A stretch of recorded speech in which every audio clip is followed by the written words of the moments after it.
actually finish development for Baptized in Blood. I did all the write-ups. All the write-ups are done. It's just a matter of the mapping and the encounter building now, which is a different kind of brain stuff that needs to happen.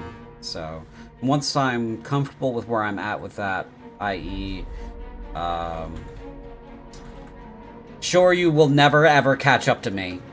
That's when I will post the dates for Baptized in Blood. That's when we will start Baptized in Blood. So, um, that being said, how's everybody doing tonight? We all good? We all good? Chilling. Oh, we ready? You guys ready? It's time for consequences. Role play. And yeah, so let's go ahead and introduce everybody for maybe the last time. Pretty close to the last time. Go ahead, whoever wants to go. I am Lee. I'm playing Ben. And it is more imperative than ever that we do not acknowledge the class that Ben is. I am Dee. I am playing Eliana Jezebel, and since this could be the last session, I don't see why there's any harm in giving us an innocent little level up. Are you begging for your Scooby stack right now? Yes. But we talked about your grades earlier, and they're not the best. And sometimes public shame works. That's what I'm saying. Well, we'll see. We'll see if you get your Scooby snack at the end of the session. And you are allowed to use whether or not you get the Scooby stack as means to proceed into the optional encounter. But there is a consequence for not doing the optional encounter. So we'll also talk about that. Okay, so that's D. That's Lee. Whoever's next. I'm playing Mordecai, and I'm more concerned about surviving for the moment, but after this is all done, he's probably gonna have a date with a hangman if he doesn't figure out what's going on. So we'll see. Yes. And who are you? You said you're you, but who are you? Oh, I am Mordecai. No. The other you. You introduced Mordecai. You didn't introduce yourself. Oh, I'm Darrow, and I'm playing. Yes. There we go. Whoopsie. Whoopsie. Okay. Whoever's next. I'm Apostate. I am playing Lillian Corbett, and I am not one to start arguing about Scooby snacks or any of that. It'll happen in good time. It'll happen if we get there. I'm more concerned with not mentioning Ben's class and perhaps holding the rope that's going to hang Mordecai, but we'll see. D, did you get the number of that bus that just hit you? You mean that little kiss ass? Yeah. I fight for you in the Heart of Rage community. Alright, and last but not least, go ahead. I'm Elsana. I'm playing Mythlia, not the original magic user, but the magic user that came after the original magic user, whose demise was quite tragic. And as far as I know, I don't have any of these things to worry about, like Ben and Mordecai have to worry about. Yeah. For now. All right. Well, last we left off, you guys. How did you put it earlier? You got such a good grade in city defense. You basically turned not just the scars of the void, but the blade of endless suffering from assaulting the eastern reaches of Helkorth. Not only that, but you also managed to secure the package, and the package being both Saifashai al-Hadun, the de facto leader of her people, a young adult sorceress who is an Inferni, the oldest Inferni currently living, and Shogun Matsumoto Sonzaku, who is also a teenager and also the leader of his people, but legitimate leader of his people, leader of the Ansai. So, you got both of them to safety, and you managed to prevent the area that you were defending from falling to these two demonic legions. You also forced Kovaresh, Executor Kovaresh, to retreat. And that's pretty much it. So we enjoyed a very nice large-scale encounter last session, and now you are in the narrative cooldown session. So let's see here. While I am setting that business up, go ahead and turn that off, the ominous music off. We don't really need that right now. Let's see. Let's do this guy.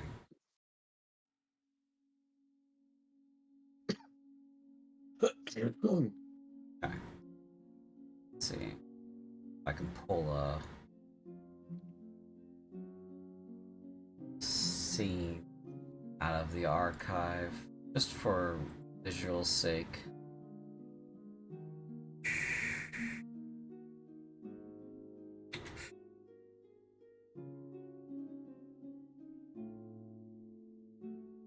Oh, this one's good. We'll use this one. This is the one that we started the campaign in. Fairly generic. No, it's broken. Delete.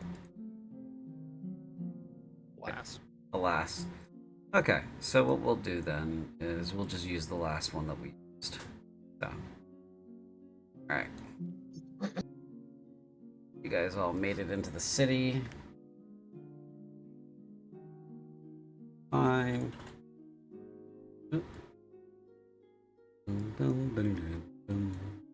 Okay. So.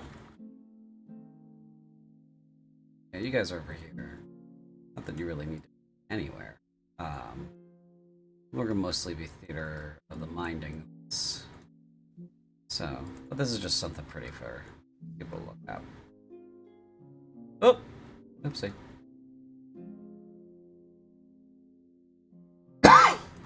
Just save data for you, so you don't have a bunch of tokens. Okay.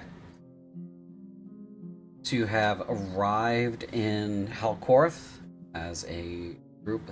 14th Bane Knights have been received. You all have been brought to a barracks within the city. You have been given food and rest and any medical attention that you may or may not have needed. Captain had been summoned away, and it is the 21st of Asaurus. It is morning. You all have woken up from a long rest. What would you all like to do? Who would you like to speak with? Where would you like to go? And what is going on in your heads? Who would like to go first?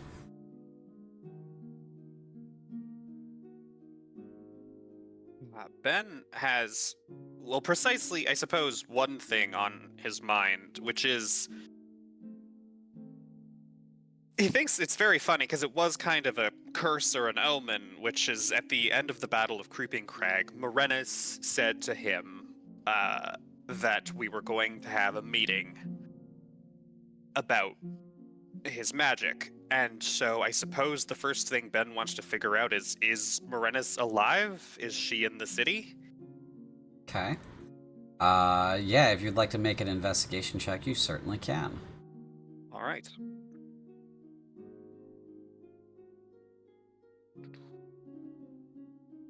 I am lulling you all into a sense of false security with this harp.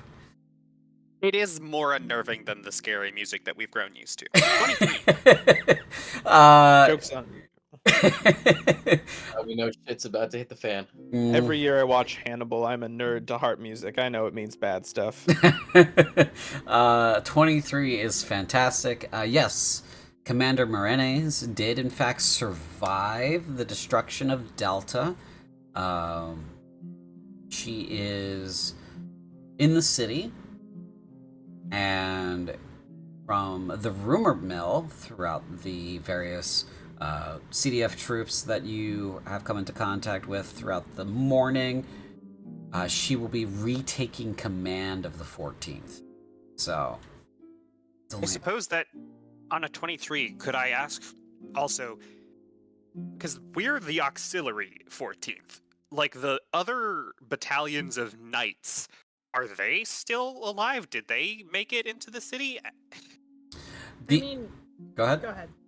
No, I was gonna say, isn't that where me and Lillian came from? As- Like, isn't that Yeah, dead? yeah, Yeah. that's where you and Lillian came from. The like from what you hear from the rest of the CDF, they're surprised you even exist at all. They thought you were completely destroyed. You are the auxiliary of the 14th. You are absolutely correct, and the main combat body of the 14th is down to 2 knights. That is technically our Eliana Verjezabel, who is a knight, not Lillian, who is not a knight, and Furia Deimos, who is a knight and was not attached to the 14th at the time. She had been sent away on a mission by General Massini to Sorath 2 months ago.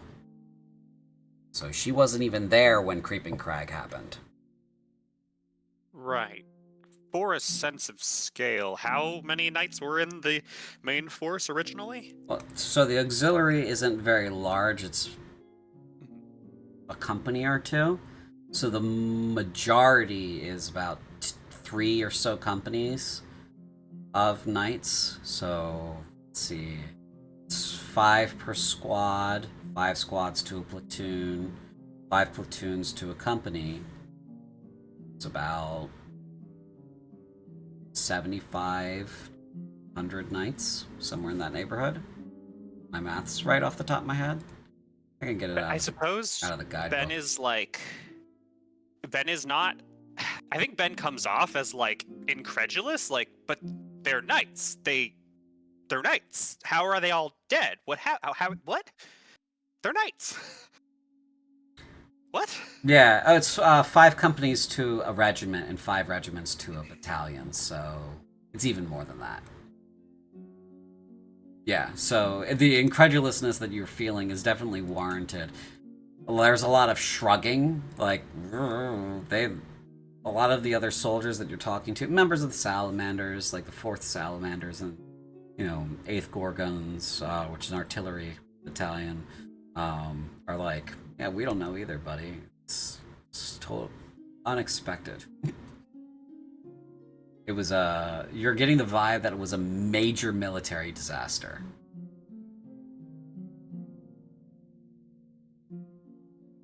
Fuck. Well, shit. I suppose Ben will leave that sort of like running around the city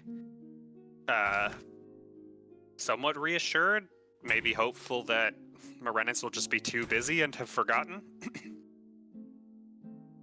And I'll make our way back to wherever the 14th is holed up.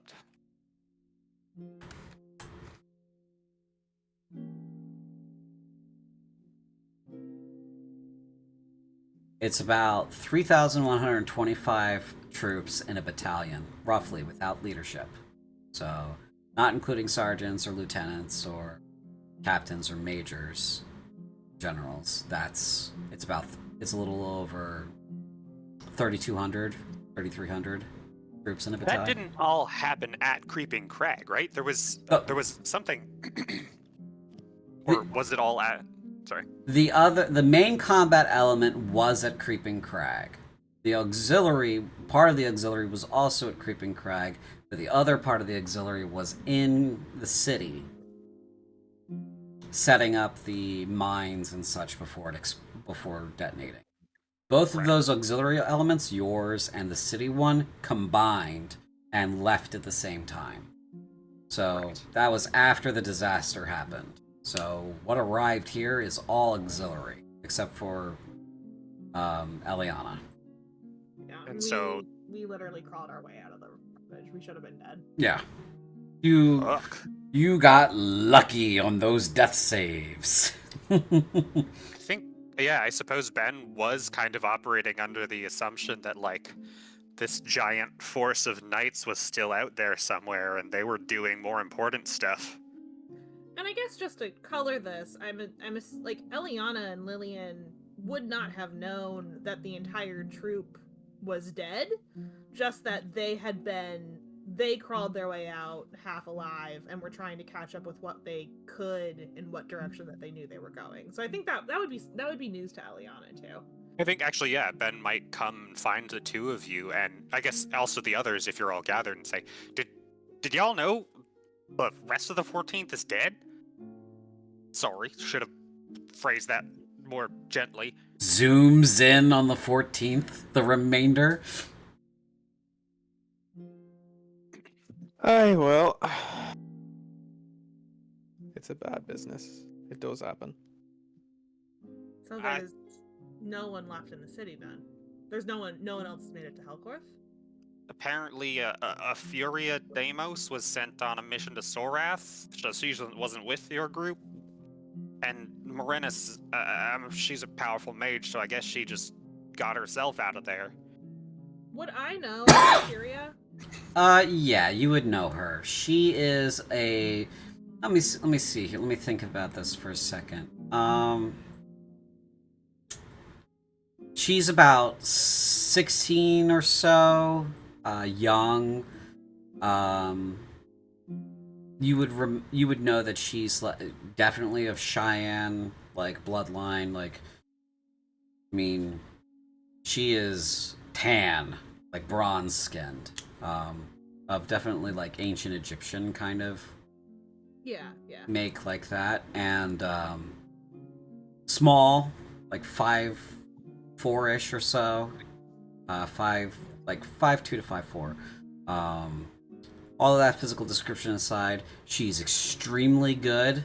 She's one of the best swordsmen, fencers you've ever seen. Definitely is better than the captain. And fights like nobody else you've ever seen before, but is a little bit of a punk, a little bit of a shit. So Yeah, I mean, he's 16. Like, Yeah. Like we're scraping bottom of the barrel here in terms of fighters, but like that's young. yeah, she's exceptional at what she does, but is also a bit of a punk. So Would I know where she's gone, or do I might not privy to that? you know she was called away for a special mission. You assume that she was like sent to join one of the strike teams, like Strike Force Hydra, for example. Very elite knights, but Ben just told you she went somewhere alone. So that's a totally different kind of mission she was sent on. So I think Eliana would sigh and would just say, "Well, would that we were all as talented as Dame Furia." Yeah. And the nice thing is, out of character, we know where she went. So yes, she went to a blaze of cruelty. Oh, okay, that makes sense. yeah. She went. Yeah.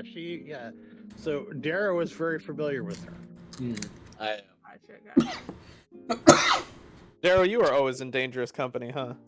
well, she kicked my ass, so that kind of Nothing But- changes. Nothing changes. nothing. More things stay the same. Yeah, so that's so it's news to you that everybody's dead, Eliana, and Yeah, all my friends are dead. Yeah, that's great. Love that. smiley face, yeah. The physical carnage of like what the two of you crawled out of. There was no telling how many were dead. That's how bad the land had been destroyed. So Well, I guess if Morenis? Morenes. Morenes. Thank you. Apologies. No, you're good. If Morenes is in the city, I suppose there's not much more to do than but to report back to her. Well, might have something else to check in on first. Or to avoid her, as the case may be, for one of our characters. So Ben and Eliana had a conversation in the camp after we got out of the temple where Ben was like, I would need someone to vouch for me in that conversation. So Eliana's a little aware of that. So when I think you say it, Mithlaya, she just looks to Ben and she goes, well, you don't have to go into it alone.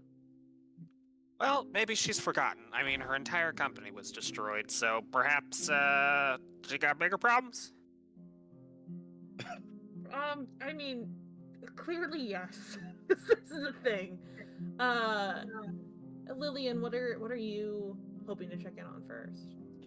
Oh, nothing to concern yourself with, Lieutenant. Just some odds and ends. I hate that answer, but do what you must. Don't worry, I'll haunt you for a while yet.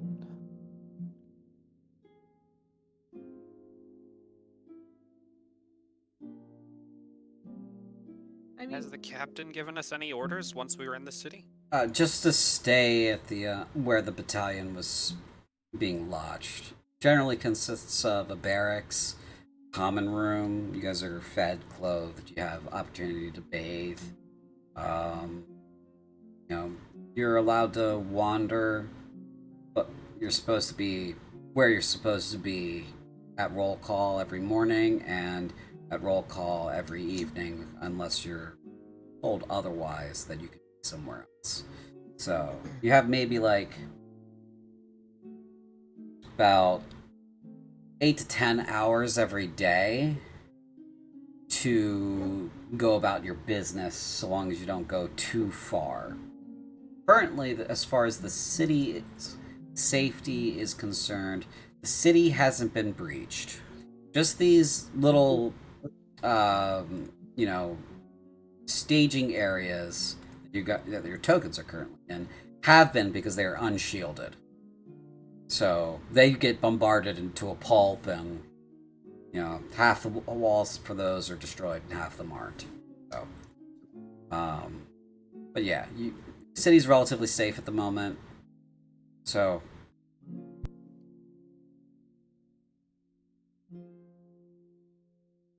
you have about 8 to 10 hours every day to do. Maybe otherwise, you've been ordered to remain in the area so they know where you are. So.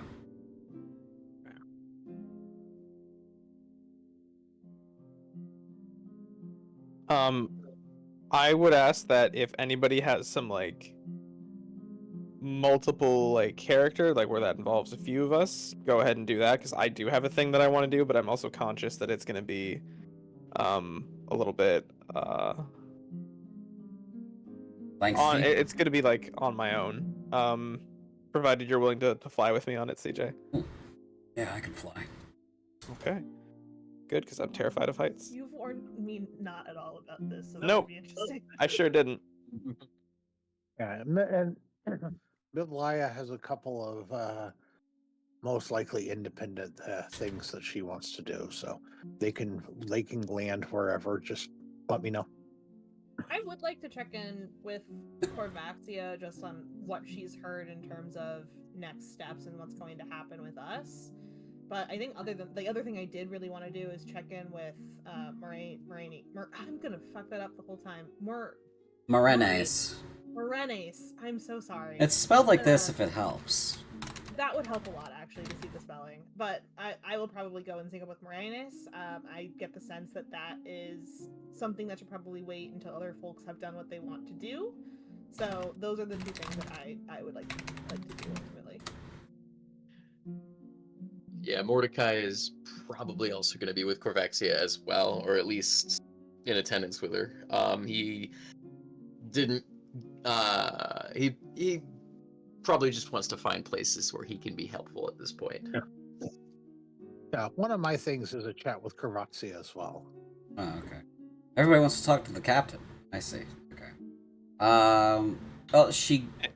Go ahead. I was just gonna say, hey, you made her really cool. This is your fault. Man, how dare I make really cool NPCs, then have to play them. Fuck! Anyway, so she goes to make her report this morning on the 21st. So you guys don't see her for about 4 or 5 hours. I suppose in that time period, Ben does his investigation. He scoots off. He asks a bunch of the, the other troops that are around, what's going on, what's the word on the rest of the 14th, what happened, etc. And he gets that download. So, Corvaxia is probably due back this evening, considering you guys have been gone for almost an entire month, and she's got a lot to report on. You can surmise between the 5 of you that it's going to be a minute it's back. If there's anything that you want to have inter-party, now would be a good moment.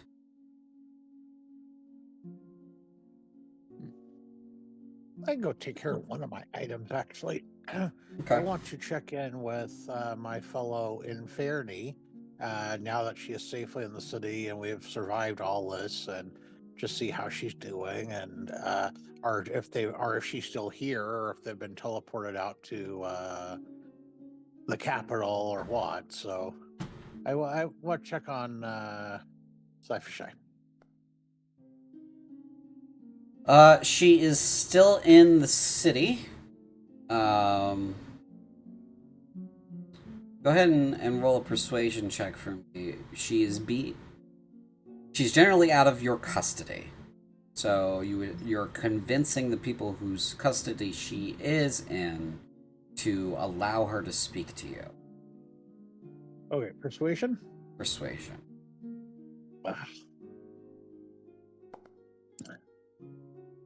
Ooh. Nasty. Yep, I'm horrible at persuasion. Okay. She is told that you're looking for her, and she passes a note along to just have you write her at a later date. The guards that are controlling her movements will not tell you where she is, will not tell you where she's going, and will not tell you when she's leaving. Okay. So I'll just write her a note. Say it was nice in her company, and that we did survive, and we did make it into the city, and etc. And ask her how she's doing, and see that she's welcome to write back or hang out or visit or whatever, whenever, if she'd ever want to. Sure. Yeah. Okay. I suppose the rest of you are just waiting for the captain to show up. Can I No, make I it down? have- Oh, sorry. Go for it. I have something that I need to get done. Okay. But So, when there's a lull, because we have hours before the captain finds us, right? yeah, she's got a big fat report to make. Yeah. So, CJ, I know you asked, and you asked this early on when I joined, and I didn't have a whole lot of gas and, frankly, confidence at that point. But I do have it now. So what I'm gonna say is, Lillian is going to see if she can find a representative of her order, within either the forces of the city or just to make that report. Sure, yeah. Man, what have I done? I inspired you with confidence and gave you gas. Jeez. Yeah, absolutely. Go ahead and make an investigation check for me. Helkorth is a big city. Yeah. So.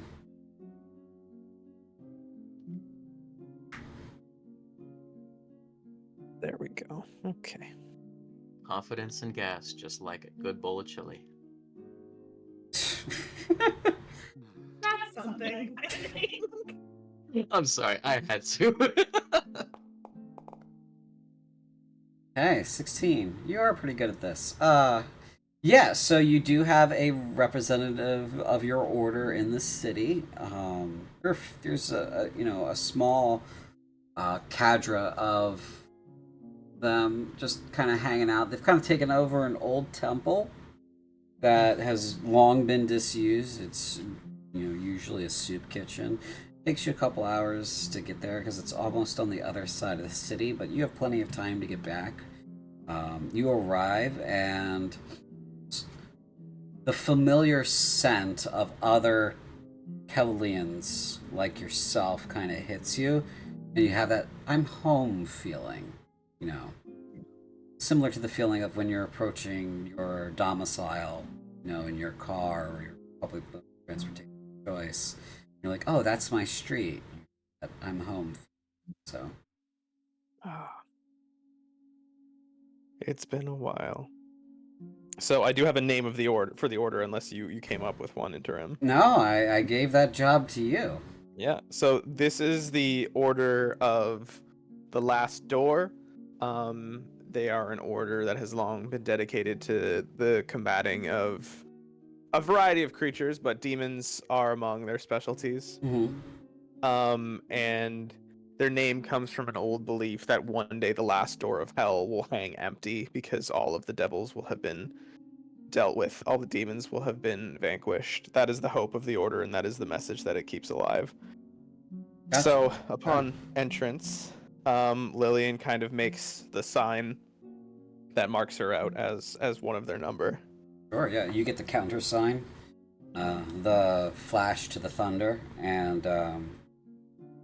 they welcome you in. About 6 of them. So Lillian has been making, or is supposed to be making, reports to. I think they in the setting. Remind me, is it Templars that operate in what do you call an organization of the Templars in this? Do they operate in like cohorts or chapters? What's the term? So it depends on if you're talking about like the Templar as like a religious order of warriors, like a militant arm of a religious order, in that sort of sense, then it really depends on the religion. Okay. But if you're talking about the Templar as an arm of the CDF, they are extremely specific, and they are generally counter dark cults and counter demons, and they are a particular militant section of the Corinthian administration and the Corinthian military itself. Whole different animal. Right. I asked because I wanted to effectively look for the head of my little detachment over here. And I just wanted to, I didn't want to like give them a term that you'd already had in use. Nope. I did somewhere casually else. call it a cadre, so if you want to use that, that okay. works. So Lillian's gonna look for the leader of her cadre.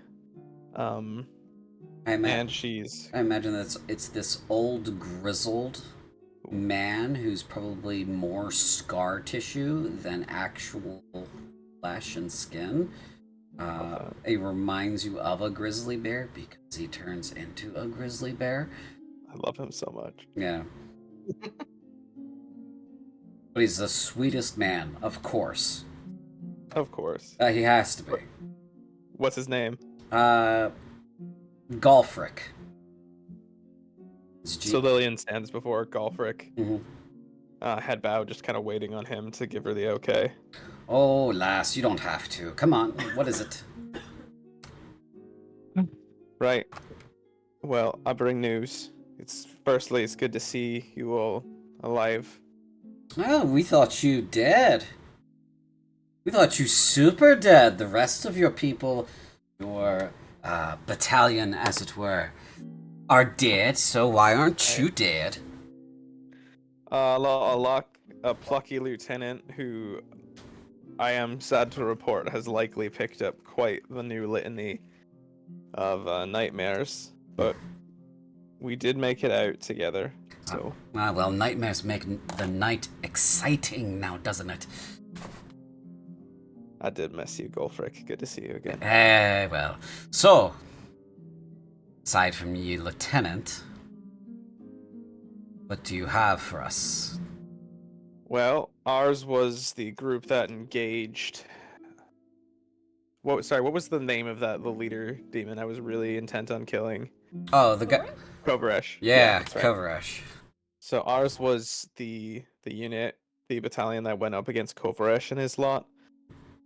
Oh, on the eastern side. Aye. You get a good look at the prick. That I did, not a good enough look, though. I didn't manage to stick a bayonet in his eye. But Bastard would deserve it. Though I think we would be short one Lillian Corbett if you managed it. I hear he's a straight murderer. Even straight murderers have their great weaknesses. I long to grant him the oblivion of a true death one day.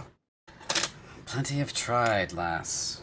Everyone has failed. He keeps coming back like a bad rash. Aye. In any case, besides him, the Prilators and a couple other nasty beasties, yeah, I'm sure that you have seen for much time now, there was something else that we encountered along the way, a few things of interest. And she's going to relate to them our little adventure through that awful, horrible underground temple. Oh yes, the no good, the very long no good, very bad day. Yeah, the bad place. Yeah. Okay. He says, "Could you?" Part of me wants to go and destroy the place, but part of me says even knowing about the place is a bad idea. I can't discount that. Sometimes, the very fact that we know some of the things that we do know is a temptation. It lets them in a way because we recognize when they're fucking talking to us. Nasty shit. Okay. So, what's this about this big demon bitch who got you all out of there? Before we get into that, and Lillian is going to produce the elixir. Oh. Oh, fuck. What is Yeah, because I kept that. what is this? One particularly insubordinate member of our attaché went more or less completely fucking out the letterbox and scrambled into a lab in that temple to recreate this after we had denied it to her, and I can't imagine anything good happened as a result. It needs study, and she'll relate to them all the details of like its creation and things like that, but she says this bears further investigation with greater resources than I could ever have at my own disposal. Right, well, we'll make sure that this gets back to order itself. Nasty bit. Nasty bit. Okay, so. Right nasty potion makes you go crazy. Aye. And Ben did inform Lillian specifically what he saw. oh, okay. What he saw. Yeah, okay. Actually turn into. She'll relay that then. She'll say now, keeping in that this is secondhand, but I trust the source. At least I have no reason to distrust him. He's kind of stunned into silence there for a moment, like you just broke him. He said, "Truly, there's an alchemical means to ascend into a level of divinity." It is not what I would call a friendly sort of divinity. Well, no, but none of them are. You know that, Gal. So, I would call this one an exceptionally unfriendly level of divinity if I had to put words to it. so unfortunate. What to do with this then? It's too dangerous to leave alone. Too dangerous for people to. Again, you bring me things that are both too dangerous to leave alone and too dangerous to even fucking know about. Aye, well, I do have my specialties. I can't anymore. Please tell me there isn't any more too dangerous shit. Oh, well, then we could talk about the demon bitch. Okay, great. Let's talk about the demon bitch. Right. And she'll relay what happened there with Catraxia, and she says, now, keeping in mind, I am perfectly aware, as you've said, there's no good kind of demon, and perfectly also am I keeping in mind that there will likely be consequences further down the line somewhere else of which we are not privy to. And I can only apologize for not being. It all happened far faster, and by the time I was involved with the group, it seems like a rather gradual sort of progression that I only caught the tail end of. Well,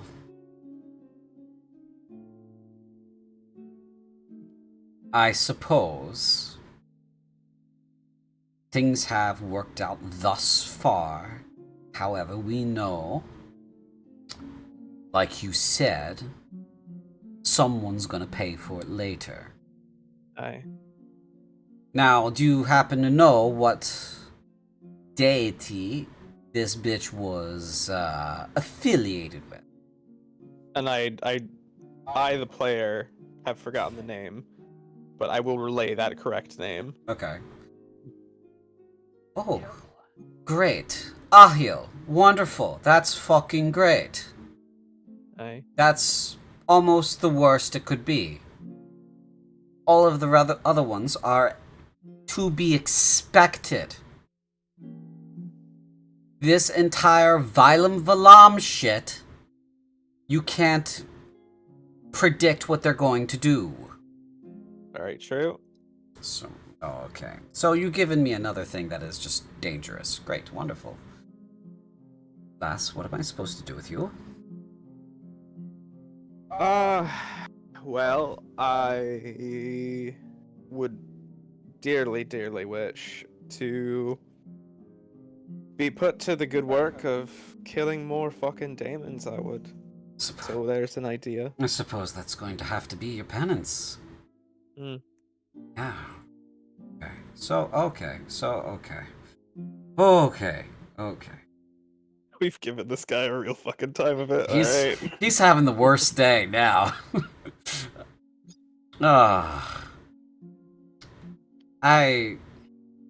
Lass, I have no words for you. None whatsoever. You've had the worst time, and now you're passing it off to me like it's some kind of spicy-ass potato. I thought you liked potatoes. I don't like him like this. This is all the wrong. Who puts this Right, shit on their potatoes? All kinds of strange folk, I would say. So, as for the little cheeky fuck that enabled this whole story,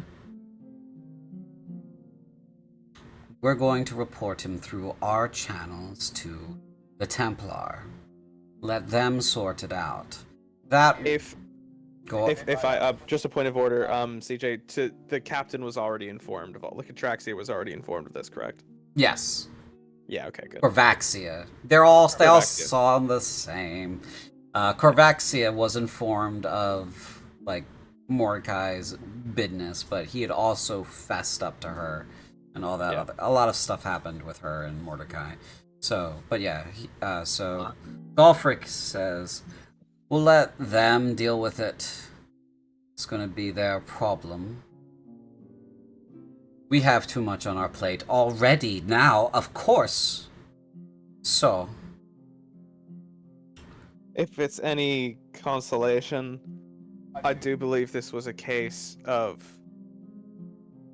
dangerous idiocy as opposed to willful malignance, and a strong degree of mental influence. But this is not something that I could stand to see just kicked under a rug somewhere to bite us in the arse later. well, yes. So, if this demon bitch, like you described, is in fact affiliated with Ahil, then the poor witless fuck probably didn't have much of a chance. So, can't really blame him for not having the tools necessary to resist her. But, like you said, you can't fully kick it down the road. Of course. I say keep an eye on him, and if he acts squirrely, just shoot him by accident. Several times by accident. Well, we now luckily know where a lava flow is, so Yeah, well, that's all. I don't think he sounds like he's slippery too, so I don't think you're going to wind up catching his ass if he tries to get away Oh. from you. No, he's an odd one, Sergeant.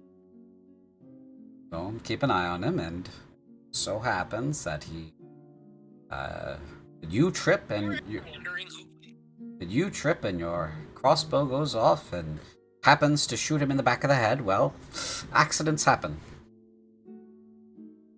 That they do. Yeah, so but if that's if he gets squirrely, like I said. Let the Templar deal with it. They get a real boner out of dealing with that kind of stuff. And I like to watch them work, really I do. They have a real evil streak about it, so they put the fear in you. Sometimes I think it's a lot of flash and noise to less than half as much effect as I'd like, but...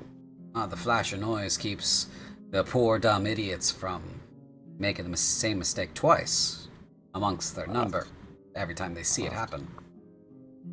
So, I suppose there is something to be said for an example. anyway, anything else for me? That's it on my end. What are you busy with, if I may put the question forth? So, since we're talking about the general souls of people and their temptations, we have been assisting in helping the poor, feckless infantry and such with their daily ablutions and prevention of infestation with Tal's army so close at hand. A lot of them are getting whispered to on the same level of, and exceedingly so, from First Expeditionary's experiences.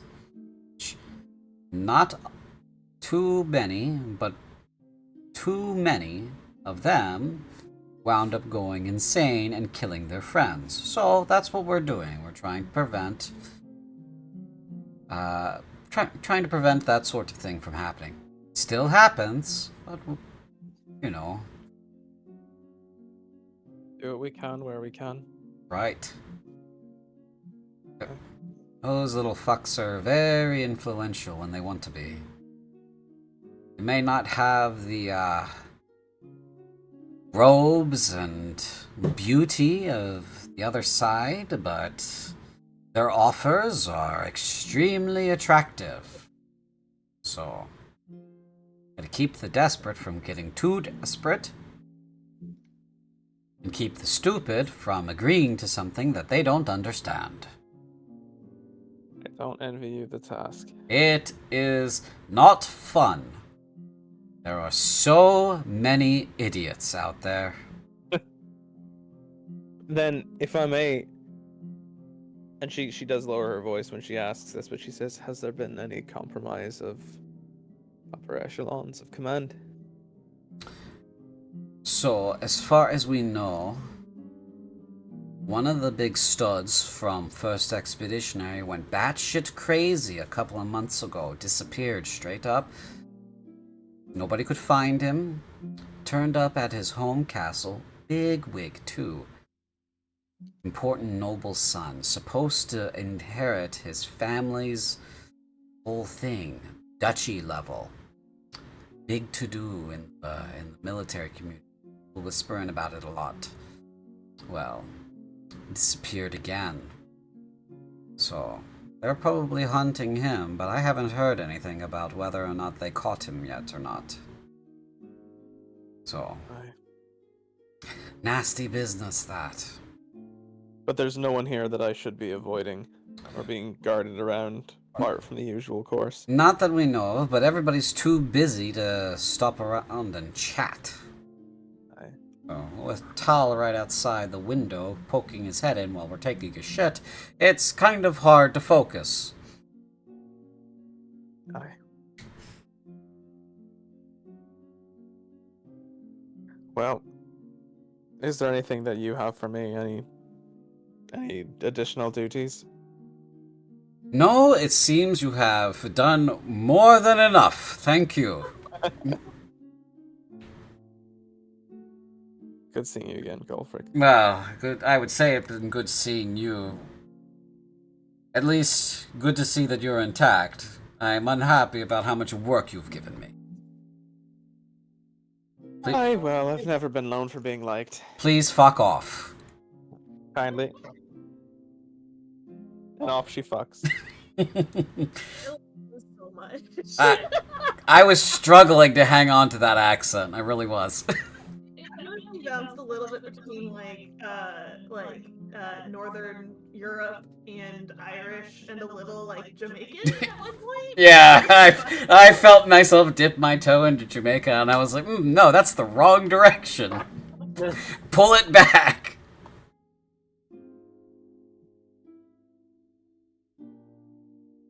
But yeah, that's it for Lillian's little solo venture. Okay. I do have something I would like to do very quickly, more so for flavor than anything else. Sure. Sure. I do think Eliana, while she is waiting for Corvaxia to come back from reporting, now that she finally has access to proper civilization again, would probably write a note, a letter to her mother, actually, in Rosencrest.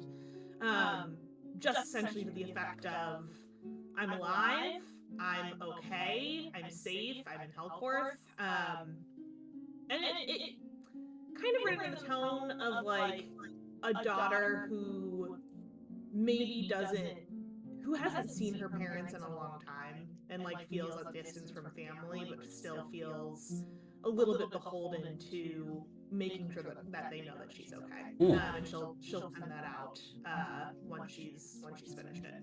Sure, yeah. Okay. You send a letter to your mother, Portia.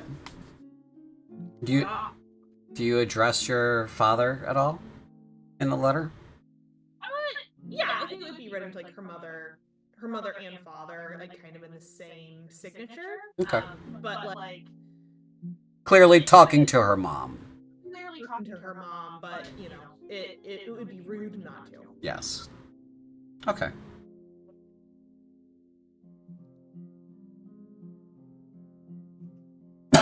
Okay. You pen your letter, and there's plenty of opportunity and paper available. The trappings of civilization abound. Yep, that's all I wanted to make sure I got done. Great. Okay.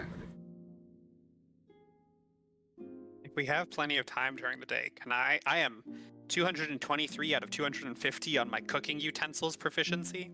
I was waiting for you to say something about it. All right.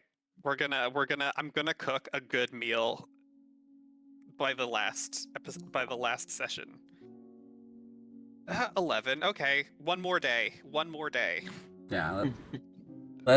You're gonna get there. You're gonna get it. All right. Any other solo ventures before Corvaxia gets back? Okay. So I go asking around. I know it's a bit of a long shot, Okay. but ask about there's a fellow that used to be attached to our particular battalion, 14th Bane Knights. I believe he was the role of a quartermaster. Not sure whether what name that they would have him registered under. I know along the way he went missing. Oh, you're looking for Luther. Okay. Yeah, Luther or Morris, depending on which name they know him as. Sure, yeah. Make an investigation check. Yeah, I know it's unlikely that he's in Helkorth, but if he is in Helkorth, it would be definitely worth visiting. Sure. Okay. But I can't roll worth anything. Unfortunate. So there is no Luther on the rolls, as far as you can tell. That's here in Helkorth. That fits that description. There is a Morris in Helkorth attached to a completely different battalion, but he's registered as a combat mage. Well, I inquire if where they are at, where they're barracked, and here in Elcorth, and go check and see if that is the Morris that I'm familiar with. Sure, yeah. You go to a barracks on the northern side of the city. You check around. They point you in the direction of this guy, and he's let's see here. How old is he?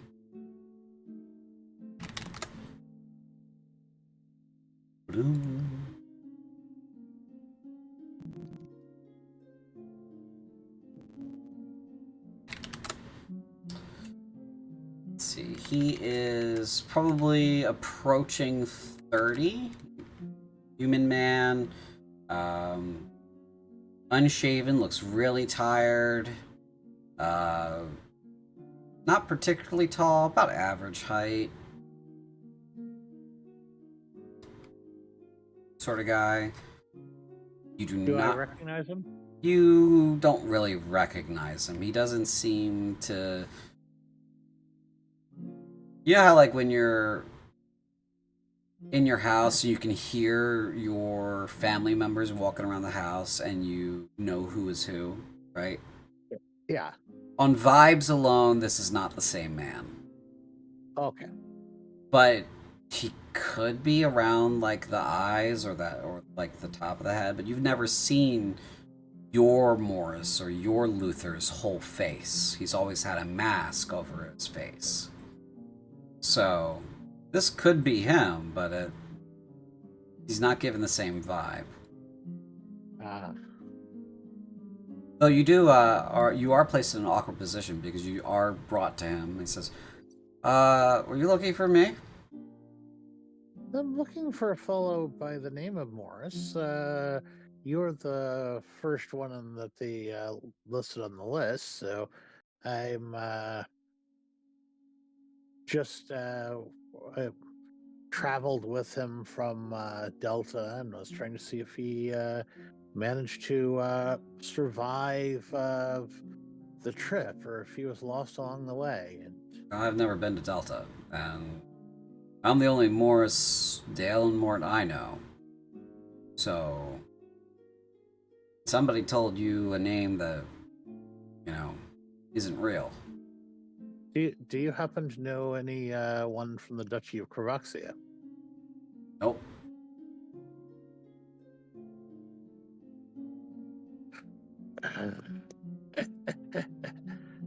Out of character, I know this is the right Boris. In character, I can't figure out.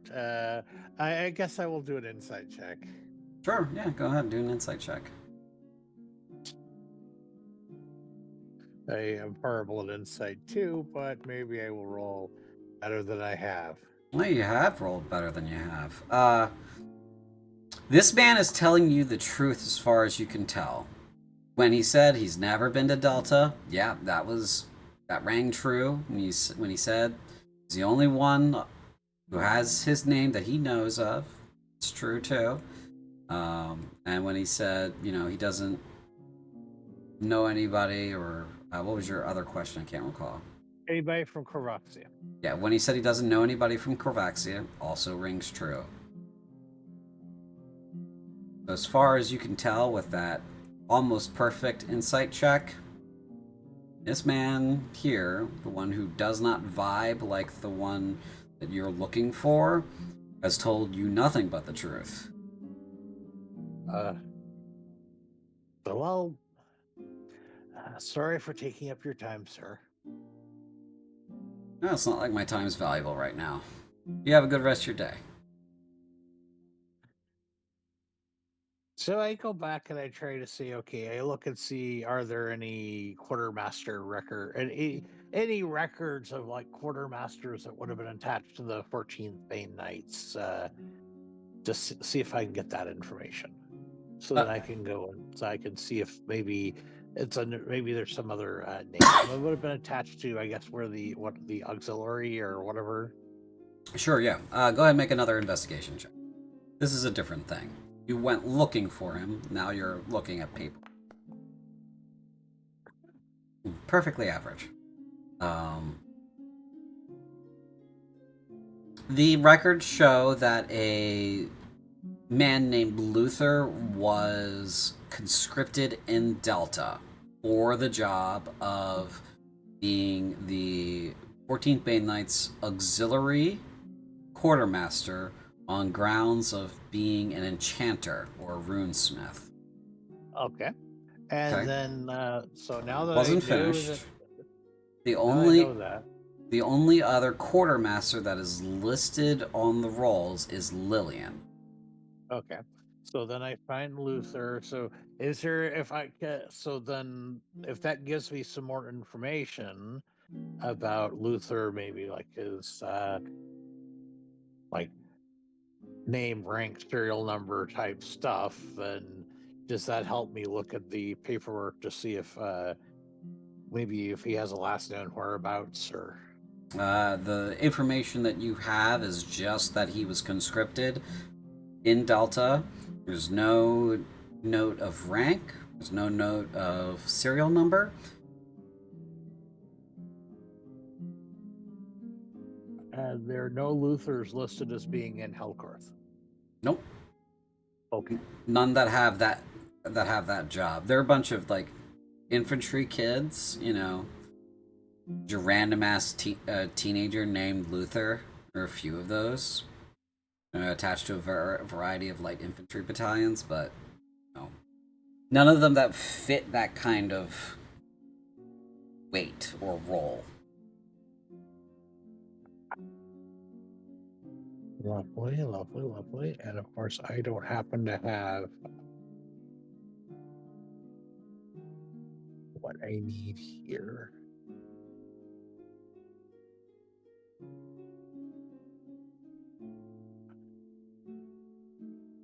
Trying to figure out, is there anything else that I have at my disposal to try to find them? Finding them aside, what is your goal?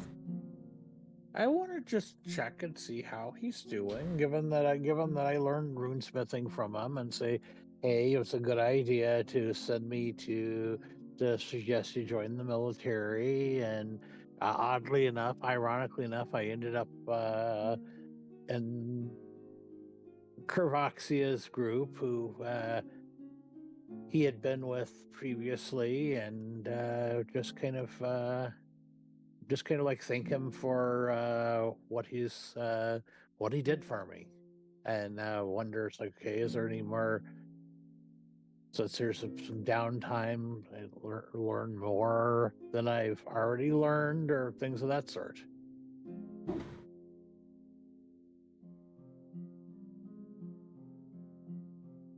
I see. And maybe also apologize for the former sergeant giving him a hard time, and let him know that, well, unfortunately, she kind of turned into a demon in this temple we went through, and etc. Since they knew each other. Well, it doesn't seem like you have any spells or any means to contact. Yep. No, because I don't know sending, so unless I can find somebody that does know sending that can send the message, then I think that is the end of that bit of fun. Enough. Yep. So then the one other thing I want to do is I want to go and ask about the kid that went missing. Oh, Sekutai? Yep. Okay, yeah. That's a separate investigation check. Yep. As if it heard. Now, of course, I will be smart this time. I will give myself guidance, Oh, see, there you go. which is something I didn't do a while ago, but I should have.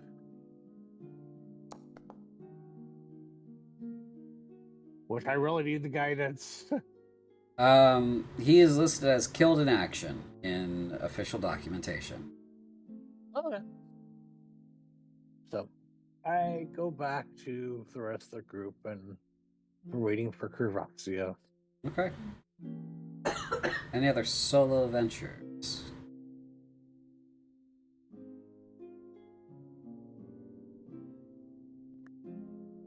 None for me.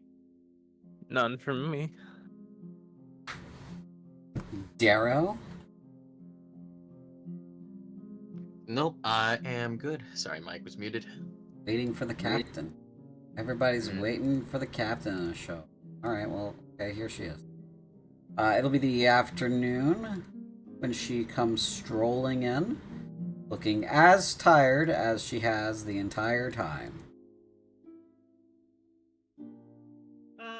Apostate, were you trying to say something? No, I was just gonna say that. No, don't worry about it. It's fine.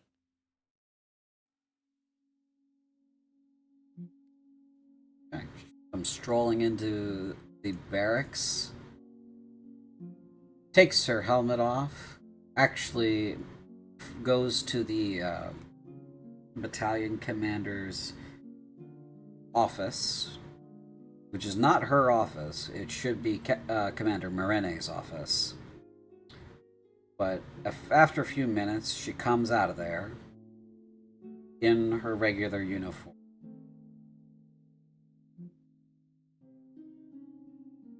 And she finds a desk, sits down at it, kind of leans back in her chair, and you can see like her eyes glaze over and she's just kind of spacing. Oh no. I think unless anyone else makes a move, Eliana will kind of go to the office then, or go to the captain then, and just kind of clear her throat and go, Captain, everything all right? Ben will also approach, and the only magic they've done since getting in the city is using druidcraft to disguise the shape of their staff. But they will conjure up a berry and say, "You need one?" Lillian will also get in on that audience. She kind of looks at the three of you after you've approached, after a moment of just remaining in deep space. She looks at the berry, goes, Commander still wants to talk to you. Takes the berry, eats the berry. I'm of the mind to say that this may be your best spell, but it is maybe not what you should have answered when you were asked the question. And I do appreciate that, but I would take that up with the interviewers.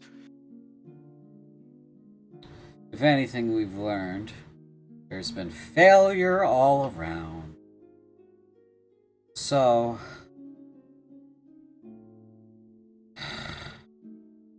everybody... Did the good berries not feed us the entire time we got past the mountains?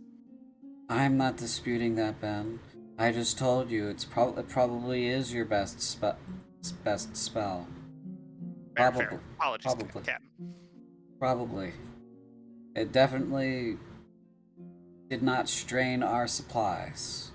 It's wonderful. But the commander still wants to talk to you. And Figured. commander definitely still wants to talk to everybody. But here, given my report, it's in command's hands for a while. So here we are. I don't remember what your question was, Lieutenant. I was asking if you were okay, Captain. I don't know what that word means. That's fair. Yeah. I take it then that we're stuck in Helkorth for the foreseeable future then. Oh, yeah. Likely. Unless we turn the tide against the demons and start pushing back into alcohol. Unlikely. We can dream. The tactical situation, as one eloquent southerner put it, is that they are dug in deeper than a tick. Getting them out of here will take cutting our arms off.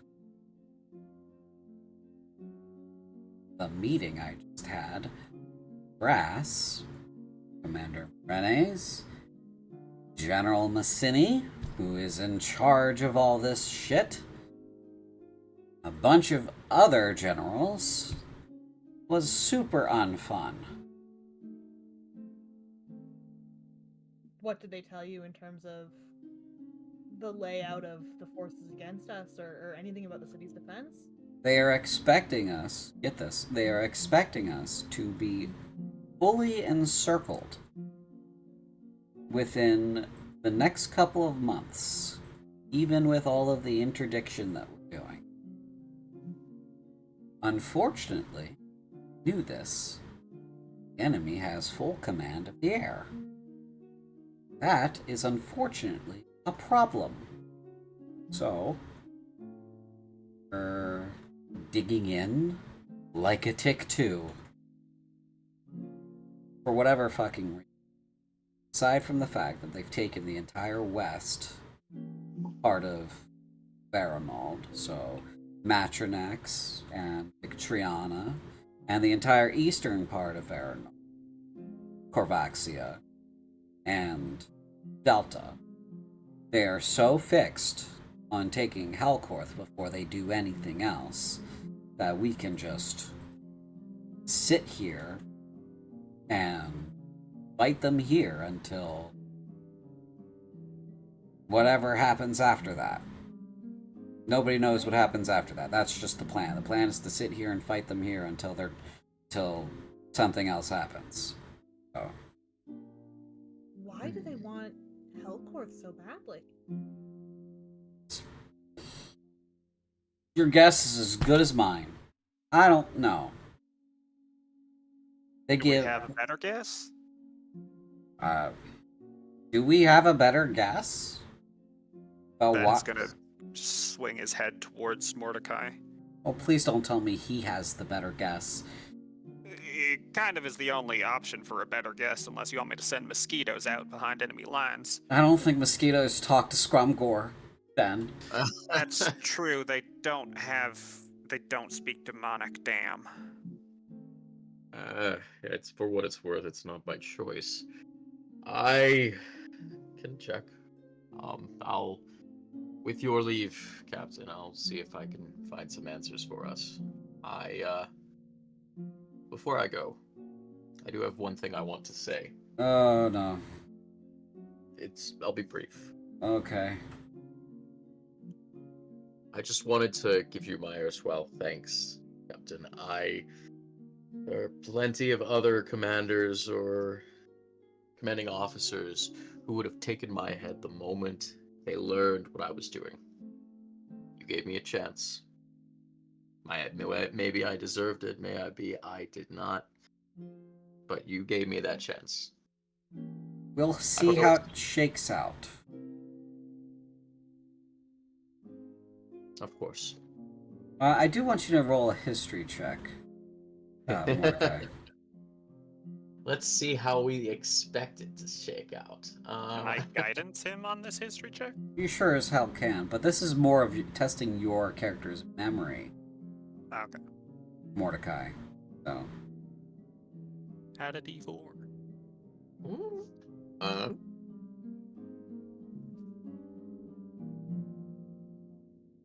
-1 plus 3? How the hell is that happening? How is that happening? Proficiency, negative intelligence. Oh, yes. Yes, you are not proficient in history. So, what did you... Yeah, so it's +1. What happened? -1 + 3. Yeah, I rolled a. That's got to be what, a 15, and then yeah. I'm just gonna do... That's a test roll. That's what it should look like. Alright, anyway, we'll take... That was the Mordecai's Grenadiers. Oh, that was Mordecai's Grenadiers. That's my bad. Hold on. I'm looking at the wrong fucking sheet. No, because I do have 8 intelligence. I'm not a very smart guy. Let's be real. But you do have proficiency, so yes, that is correct. That's 17. Okay. My bad. Yeah, so you remember that Catraxia, your demon sugar mommy, basically told you why they care about this area so much. Oh, right. Right. I'm sorry. No, you're good. You know, as you're as you say, I can go find out. You are actively remembering the conversation that you had with her in the woods. Actually, before I go, Captain, I think I just remembered the reason they may be after this place. It didn't really strike me this hard until just now, but the mountains, this whole area, is... I look around, kind of considering if I should say this. Graveyard of a dead god. Okay. No, thanks. Is there any more to that? Is that all there is to it? Do we know which one? What's that? Do we know which god? Yeah, we do, but I'm so The bad only at one naming who died. things. There's only one that's died. He says, I don't like this. This is what you're telling us casually right now Mhm. in this somewhat conspiratorial conversation that we walked through their holy land. That's what you're... Because that's supposedly where Ka died, right? That's what you're telling me? You're telling me this right now. I only learned it just a few days ago. It didn't... Yeah, yes.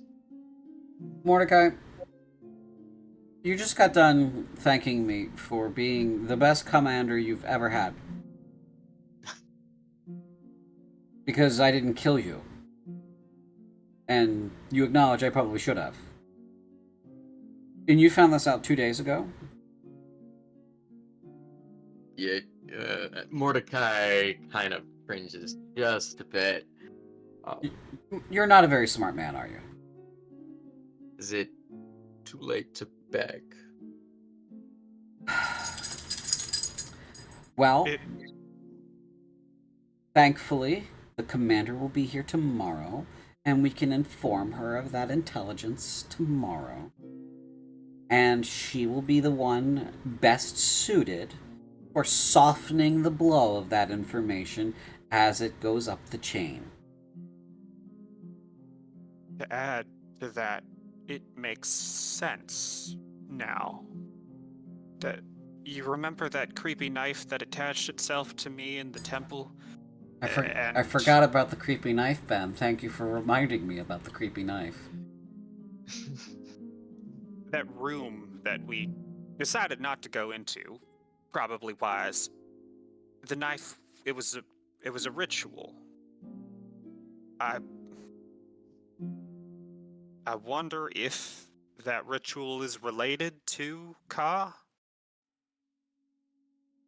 I wonder if we shouldn't find a way back there and close that place off for good. What horrible thing were you about to say, Eliana? Are they trying to bring him back? Well, they already did bring him back to life. That's because that's how all this. That's the myth, right? I understand that, but what's the... Physically? Bodily? I don't know. I'm not a theologian. Perhaps Perhaps they could tap into his power somehow. What did the riddle or the notice say as we passed through of what was on the other side? Well, for one, we can't go back. That's true. Am I the only one that blocked out that entire traumatic experience from her memory? And is it just me? I've been trying.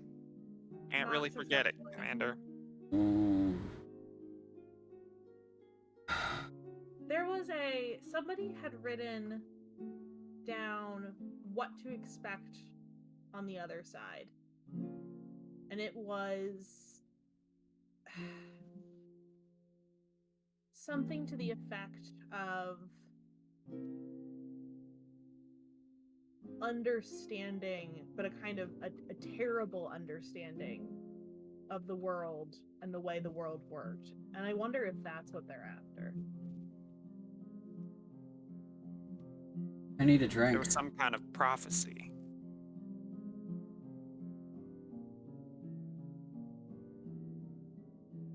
I don't think Ben's wrong that should be sealed up, but I don't know that we can go back.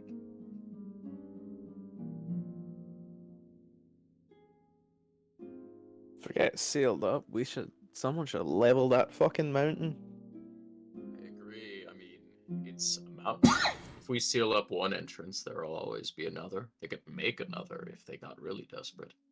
If we leveled it, there would be no point in trying to get to Helkorth, though.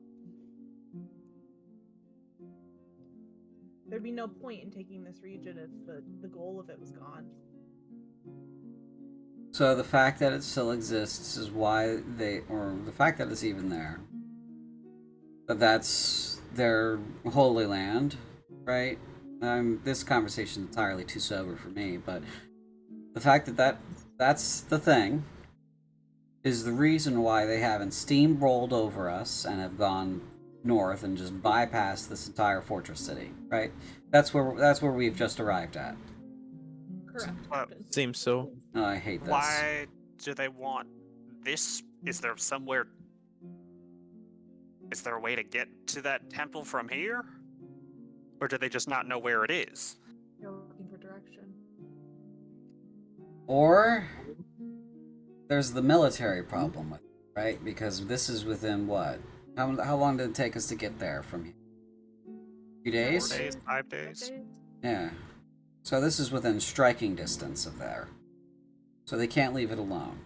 This is an excessively fortified city with a heavy military presence.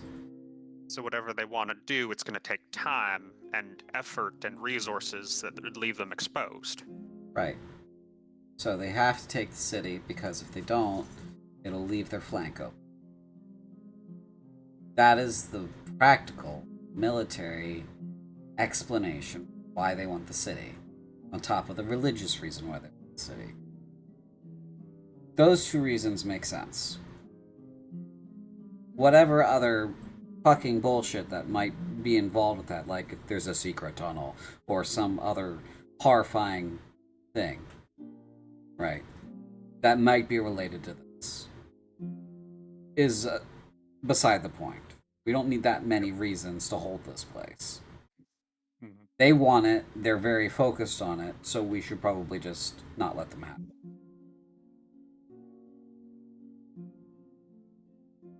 I suppose there's nothing to do then but figure out what we're planning to tell the commander when she walks in. Oh, we're going to tell her all of it, because not telling our superior officer, and she looks very pointedly at Mordecai, the things that are very important get people killed. Right? Yes. Right, thank you. Someone understood the assignment. Okay. So this is my day. This is what's going on here. Does anybody have anything for me to drink that has any level of alcohol in it? Lillian will produce some alcohol for the captain. Thank you. What kind of alcohol do you produce for the captain? It doesn't have a name because it's an informal blend that they came up with on the march, and it fucks you up. Oh, great! It's blind gin. Wonderful. Yeah. Yeah, it's Everclear is what. She drinks it and goes, "That is entirely too strong, but it is correct for this moment." Does it like it, Captain? Okay, this could use like some grapefruit soda or something. Anyway, literally anything else in this would just make this 1,000% better. Oh my god. You can see like I gotcha. her nostrils. Go ahead. Ben is going to take the rest of the berries he conjured and just like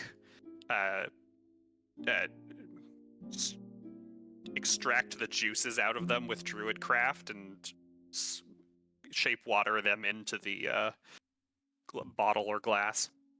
I imagine it's just like the brownest flask, right? It's just a real brown, horrible looking flask, and it's just got pure grain alcohol in it. And now it's a Cosmo. This is infinitely better, thank you. Okay, so let me get this straight. We just had this conversation. Okay, so what's next? What's next? Why are we crowded around my desk aside from Are there any Far Lotus in the city, Captain? not right now, so you're in the clear at least. They might have been able to solve our air superiority problem. I mean, they're not talking to eagles like you're talking to eagles. Very much. What? Well, not usually. Not usually. Why not? This What do was Far Lotus do? I've seen one, but we didn't talk.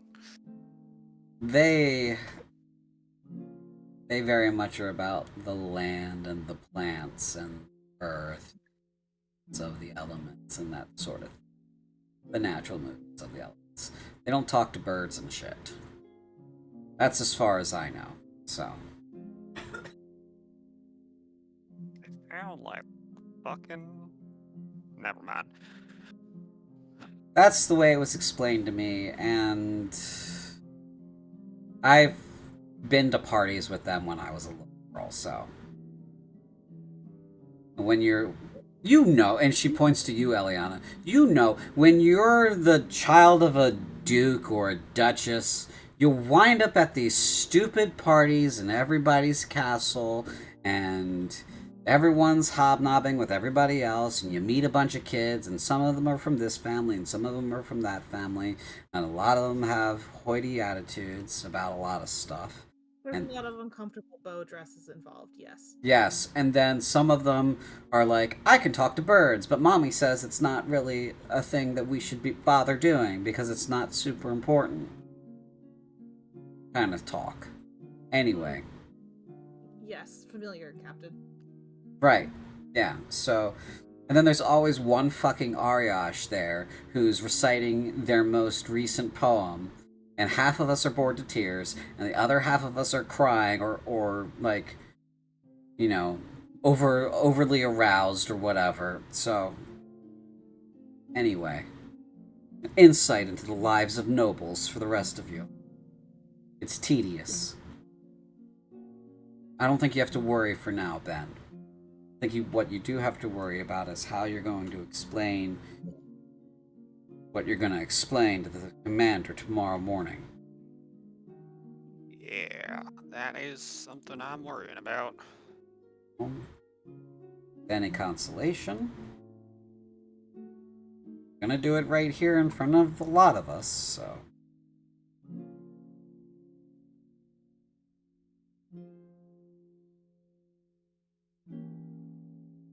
Anything else? Anybody? You all came here and gathered around me all of a sudden, so. We can let you rest. It was I did query around for the supposed spy, and they are officially listed as KIA. Yep.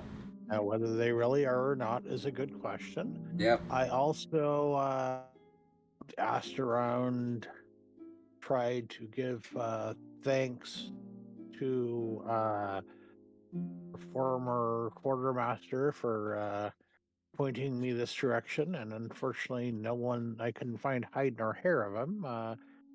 You're knew him longer than I did, likely.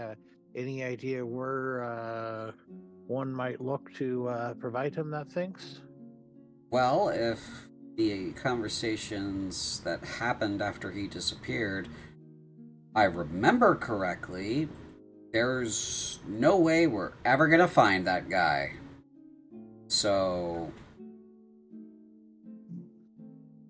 sorry to tell Oh. you, your adopted father probably might have been a ghost or something. So, Might have been a ghost. I don't know. Well, I did my best. And if he's a ghost, then maybe he's listening, and he gets the thanks that way. You're gonna have a religious moment about it. Don't do it right in front of me.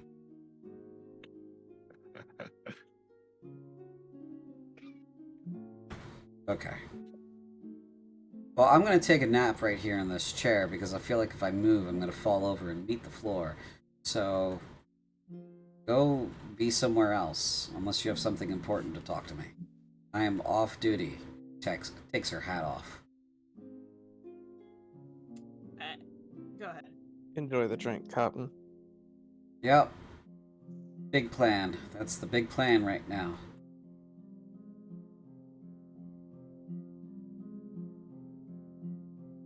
Eliana will kind of shepherd folks away to give the captain a little vacation.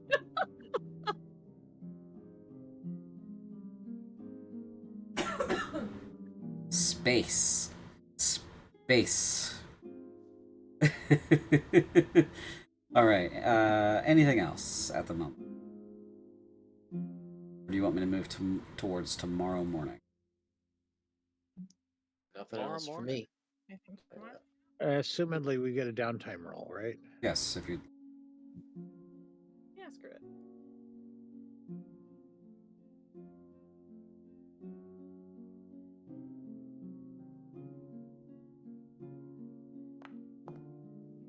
And if you have not rolled, you certainly may. Did I roll? Yeah, I did roll a long rest. Okay. It's mainly for the spellcasters, because they might have spent spells. So, Yeah. Mhm. Thank you for the reminder. yeah. That was the case. And Lillian, if you wanted to do your downtime roll, certainly. Yes, and remind me, that is with what? Well, you're doing an Arcane Awakening, so it is your That's right, Arcana. your Arcana check. Yeah. If Scyfishai is Unfortunately, not there to assist, Ben would be willing to. Okay, Cool. you can have advantage then. Wicked. Oh, You know, all right. Hey, you know what? Progress is progress. so that takes you from 82 to 98. That's progress. I just can't believe that it was 2 10s. That's actually pretty good for my rolls, so I'll take it. Your bonuses have done hard work for you. They truly have, because my luck sure isn't. This is a better roll than you normally do, to be fair. 10? Straight 10? Better than you normally get. I tried the other day, a couple friends of mine and I tried a new skirmish game, and all I had to do on 6 dice was have any 2 dice add up to 6 or more, and I could not do it. I couldn't. Wow, So I'll take this. Yeah, it was bad. that's pretty bad. I mean, Not more than 1 3 and everything else below it. Yeah. my My wife has pretty atrocious D&D rolls. I said my wife has pretty atrocious. She's not 5 feet. You have pretty atrocious D&D rolls. It's true. We all know it's true. It's really bad. Hi, Gabby. Scissors and arms, truly. Yes. So this will bring us to the next day. The commander comes strolling in, fresh as a daisy. No longer concentrating on whatever that was. 1,000 years. It was the barrier spell. Probably was. the city barrier spell. No, no. She's got AirPods in. Yeah. So she comes in that morning. The captain eventually went to bed last night. She's not at the desk anymore. But she got up around like 5:30. The captain did. Got herself sorted. Got the grunts up to clean the barracks, make sure it looked presentable. Got you guys up at the same time, crack of dawn, get everything ready. Commander walks in, and everyone is arrayed as they should be in the barracks by their bunks, ready for any sort of inspection if the commander wants to have it. Looks at everybody, looks at the captain, raises her eyebrow. Captain nods. Commander goes into the office. Captain follows her into the office, shuts the door. Could I send a mosquito in? Do you want to send a mosquito in? Ben will say that to the group quietly once the door is closed. I think she's Might as well. I'd like to also at the same time be quietly making sure I have an escape plan out of this room. Okay. Like, are there multiple exits? Is anyone in the way of the exit right now? Yeah, I mean, this is a repurposed home, so yes, there's plenty of exits, and there's no one in the way. If you desired to bolt at this very second, you would have a surprise round on everyone as you dashed towards a window and threw yourself through it. Defenestration, go. Yeah. Good. Yeah, so you got plenty of escape routes. No need to be paranoid. I mean, there's need, but I'm okay. I'm all right for now. Anyway, Ben, you were bringing up the idea of a mosquito to the group. No. It's a bad idea. We should just wait. I think it's a great idea. No, the Well, we lack of should our load- definitely not do it, Ben, if that's the I feed. think we should absolutely do it. I think that there will soon be a time, Mordecai, when you will regret how stupid you are. I regret that. Regret it a little harder then, and stop.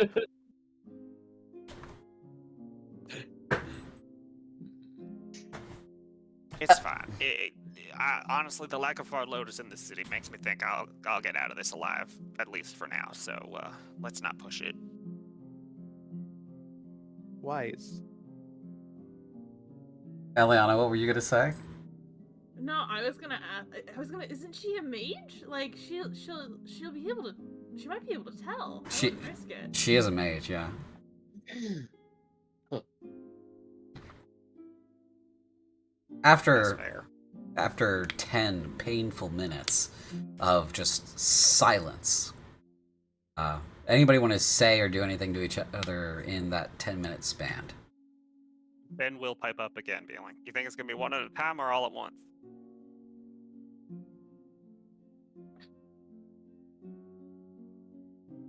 I think probably all at once, I agree.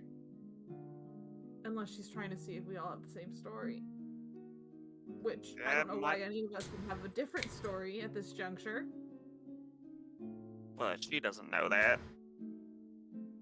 Then we've got nothing to worry about. Well, no, but I'm saying she does have something to worry about. She does have the legal druid and demon. affiliate. And A all drop y'all. of sweat beats down Mordecai's face. I mean, to be clear, I think you're probably the most unimpeachable here, and Lillian the close second. So she's probably going to see if we're risks or liabilities by questioning. I mean, if she was going to question us individually, she'd question you two first to see if we're liabilities, what you say our behavior's been like, and then question us to see if we lie. Sounds about right.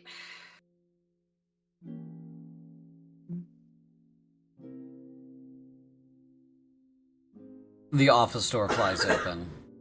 And the captain comes out. Says, Acting Sergeant Mythlia, please come to the office. Yes, ma'am, and head to the office. You enter the office. The captain shuts the door behind you. Captain Miranda is a small woman.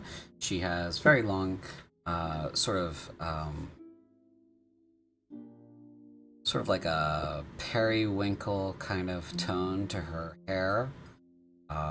Definitely a side effect of magic and magic usage. And her eyes kind of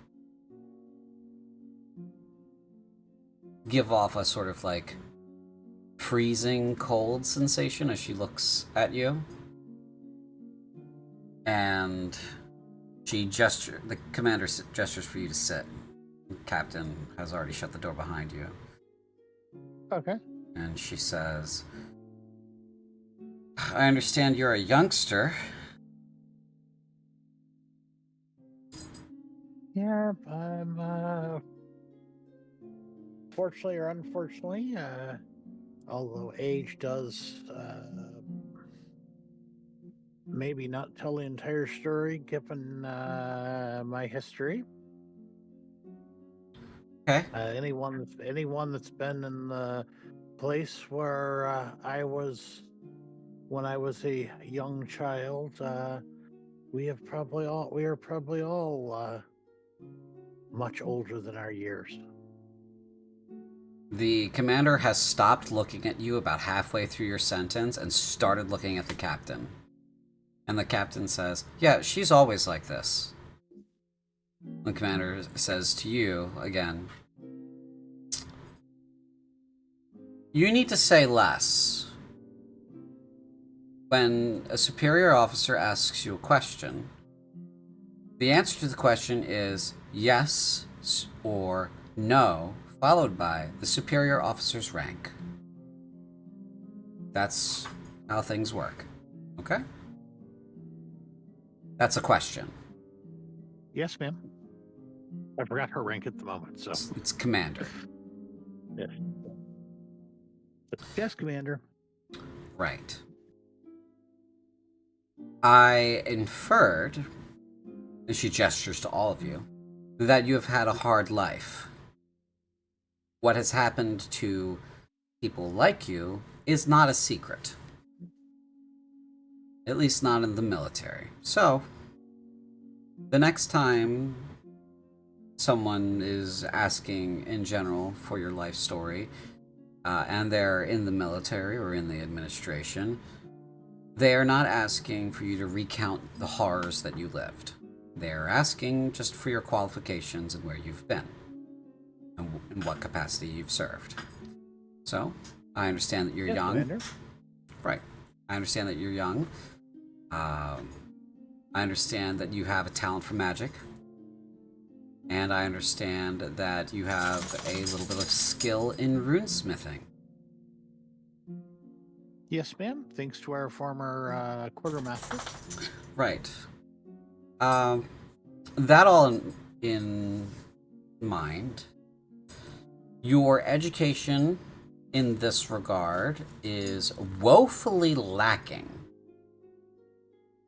It's come to my attention that it is a better use of your skills and it will be a better asset to these times if you were to attend the academy and graduate within the next few years.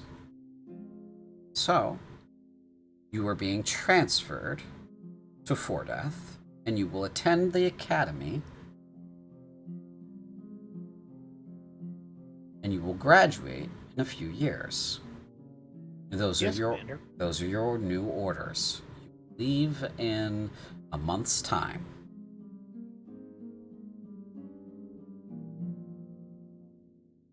So, It would be an honor, Commander. of course. So, in between now and that month of your ship date to training, to the academy, you will get yourself into zero trouble. Not get yourself killed by accident. You will not get yourself harmed. You will not get yourself into any trouble. Those are your intervening orders. Are they understood? Yes, Commander. Great. Now, here's the portion of the exam where we have an open conversation. Is there anything that you would like to inform me about from your time in the battalion?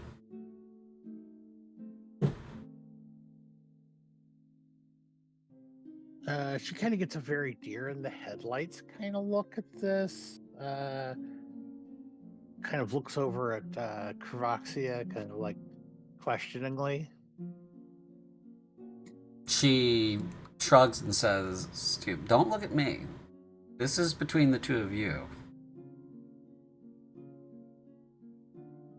Well, I do know the former surgeon whose place I took was quite the troublemaker, or so I hear. From what I heard, she became a demon, perhaps. If someone asks you about that, you say she became a casualty. Yes, Commander. Great. Continue. Yeah. So there were some kind of potion involved, or so I heard. I only heard about this secondhand from my squad members. Okay. Otherwise, we did have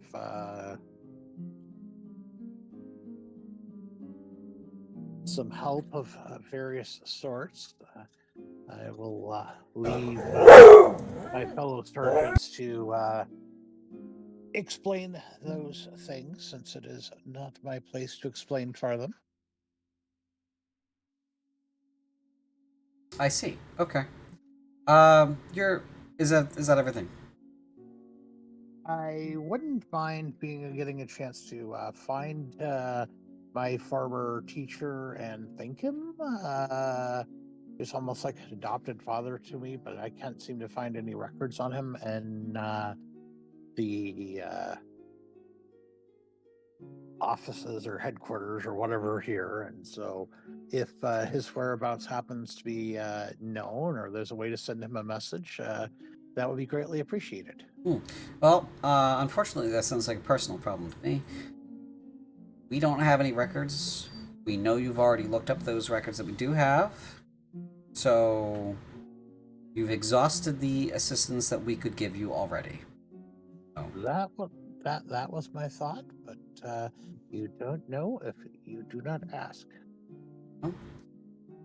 true. But sometimes you may wonder if you wanted to know in the first place once you get an answer. So, if that's all, you're dismissed. And please send in the current quartermaster, Corbat. Okay. Hi, Deli. Yes, Commander. And I salute and head back out into the area where everybody's at, and say, Lillian, you're up. Right then, and Lillian will just head on in to the office. Okay. Close the door. While the door was shut the first time, do the four of you that are currently outside the door have anything to talk about? I'd say free anyone who wants to make a insight check on Ben. Yeah, let's do that. Absolutely. Here we go. Oh, where's the character sheet? Oh, 14. oh, I'll make one. Are you actively deceiving or passively deceiving Ben? It's more just like there is something Ben is thinking about. Have you a set DC, or are I was you thinking 15, basically. okay? Because your passive deception would be like how your natural like poker face is, right? And that's 10. Yeah. I'd say. Well, you know what? You're right. I'd say Lillian and Mordecai probably can both see it, which is Mordecai probably sees it as well. It's almost like it's not. Ben's not trying to think about it, but he's also looking at windows. His hand is on his staff slightly, or it's with it. Like his staff is close. He looks at it once. Ben. Hmm? I wouldn't. What? All right, that's how you all are going to be then. Fine. There's no deception in his tone. He genuinely doesn't realize what he's thinking about. Look, it can seem daunting, but I think it's also important to remember that above all else, you have been part of an advance that helped to save this city, that helped to buy us the time that we have now. So you've done a good thing, and I don't think there's anyone in here, or the captain for that matter, who is going to forget that. Fair enough. You know, I would just like to remind you that I was also part of this, and I feel like I did a good thing. You see, I was going to give you that, and then you just had to open your mouth. You just had to. I can't win. It's like you want me to throw you off of a high building or something. I don't. Sorry. I'll be quiet. Thank you. Lillian's that girl in class who just can't help but like groan every time someone says something that is remotely not well thought out. It's not, you know what? Truly, I do want to speak up for my girl here. If Mordecai hadn't done all those things that he did, like in front of her, like, she would probably be maybe cracking a little bit wise, but this has just been a whole roller coaster. All right, so you get called in, Lillian. All right. She closes the door behind her. The commander gestures for you to take a seat. Lillian does with a nod of deference. Sergeant Corbett, yes, congratulations. You are Sergeant, we already knew, but if you would like, we have something for you for your dedicated service past 22 days. So, that aside, for the moment, and she takes an envelope and puts it on the table, and she also takes a box out from her desk and puts that on the table. She says, that aside, I understand that yourself and Lieutenant Jezebel managed to survive the crag and catch up to the battalion, which in itself is valorous. In addition, the captain here's testimony is that not only did you act in accordance of your rank and your duties, but you also helped the rest of the battalion see what was important and act on those things as well, which is very difficult sometimes when you are up against a large number of dissident voices. For that, you may also be commended in a valorous fashion. So, that all said, for accolades laid before you, is there anything else you'd like to bring to my attention? Knowing that I've had a conversation with the captain already, knowing that I've had a conversation with command structure that exists here in Helkorth already. Okay, I have some questions for you, CJ, the DM. Sure.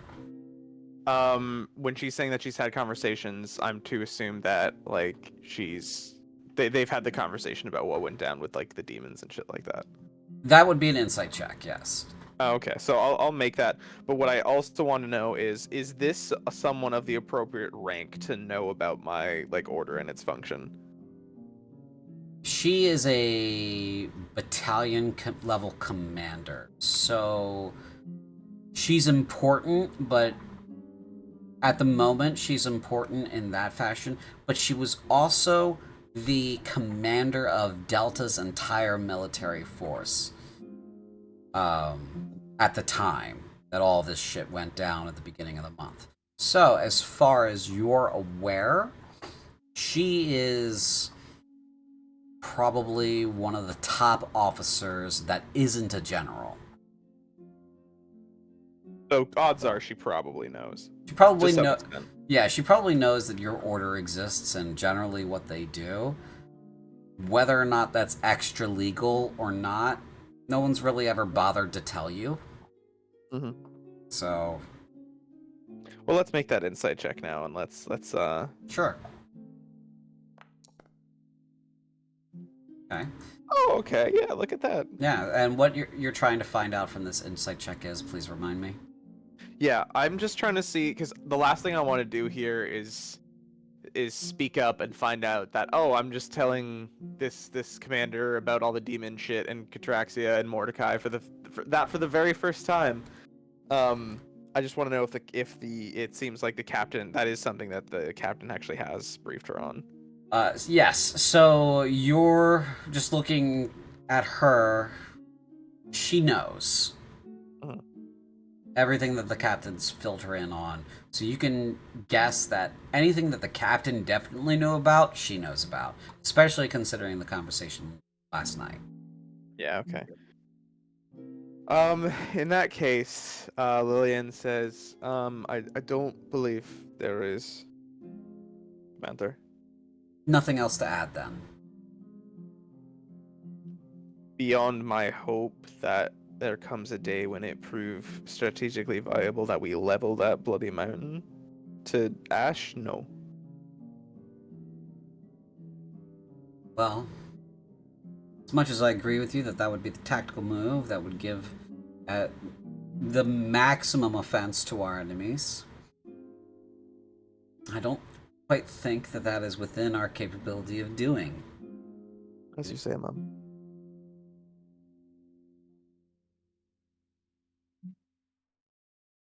Let me paint for you a hypothetical picture. A possible future, if you will. Aye. My understanding of how things went from after the disaster to the mountain before you caught up is that it was a series of horrible and unfortunate events plagued with, rife with, insubordination and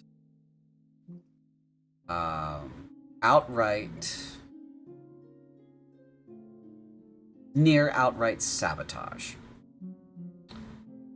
Would you characterize that to continue to have been the case after your arrival? I would say from my purview, I would not necessarily, excepting of course, as I'm sure the captain has made you aware, the actual literal spy that we did find within our midst.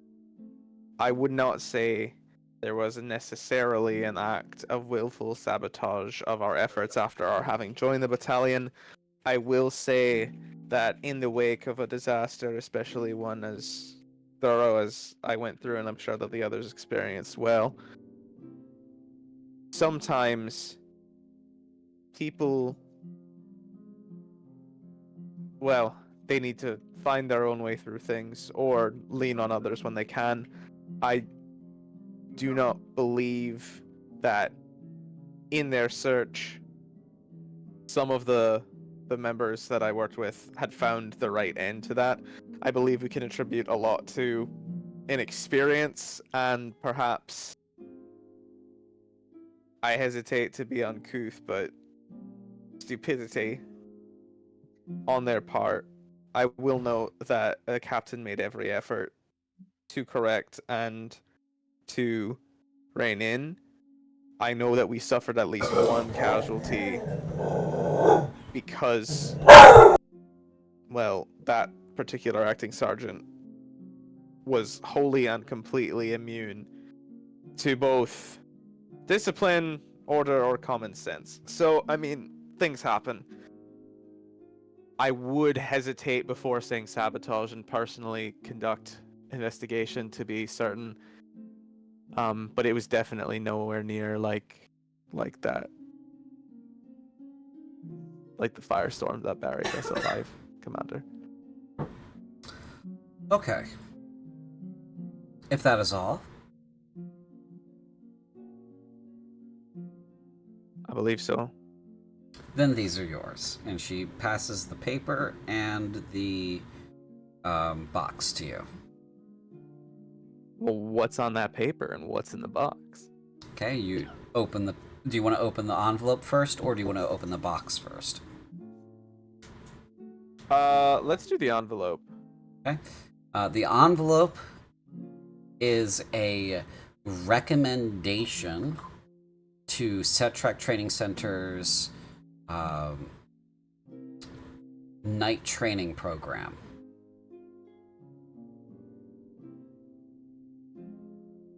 Ooh, wowza. Alrighty.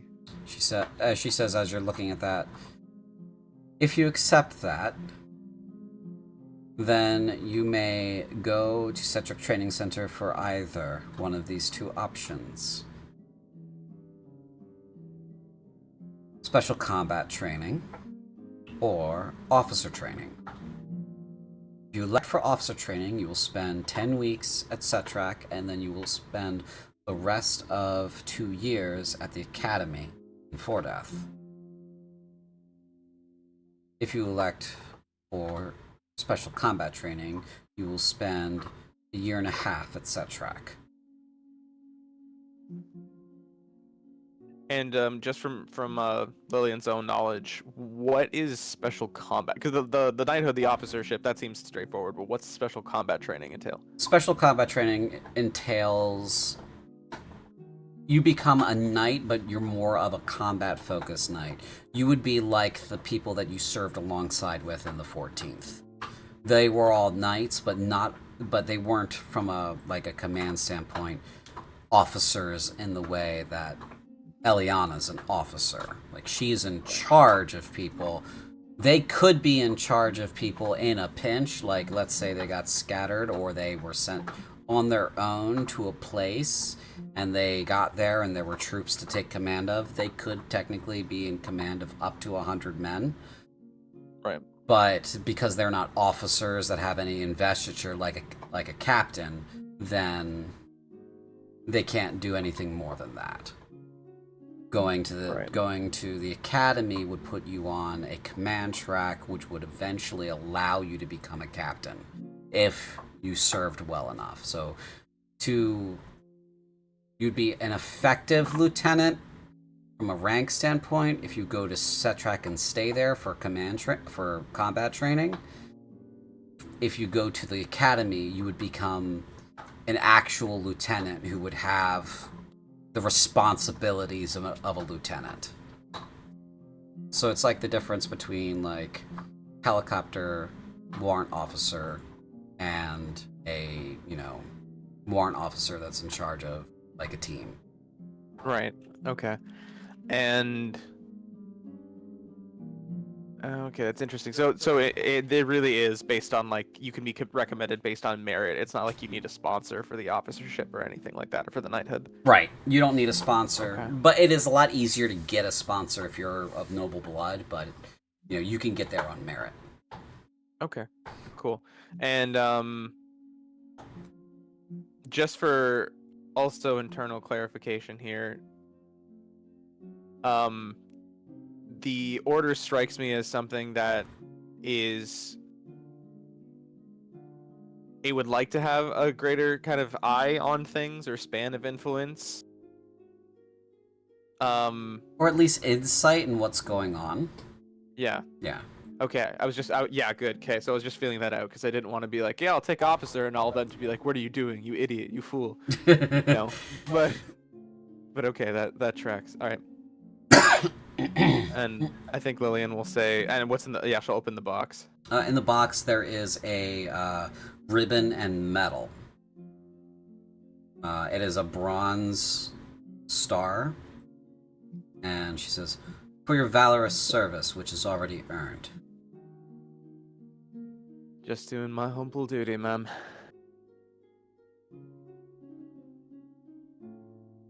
And when shall I return with an answer? They'll want to know by the end of the month. Understood. Well, I thank you very much again for the opportunity, and really just the I'm afraid I haven't received much ceremony before. I'm a little unused to it, but thank you. You're welcome. You've earned it. Please send in the lieutenant when you leave. Alright. So Lillian will collect the letter and the box, and she will go get Eliana. Okay. So when Lillian went into the room, do the four of you talk about anything else?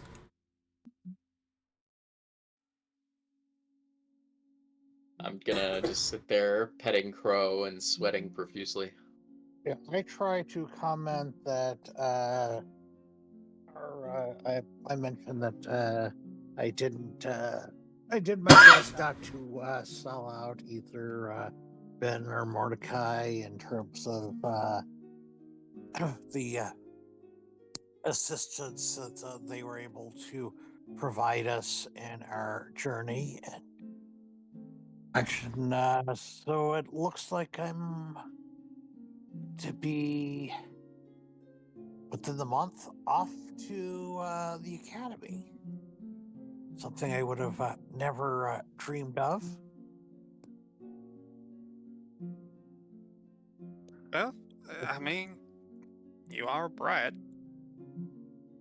And I suppose if there's one place that teaches you to temper curiosity with reason, it is the Academy. A good choice overall. You'll love it.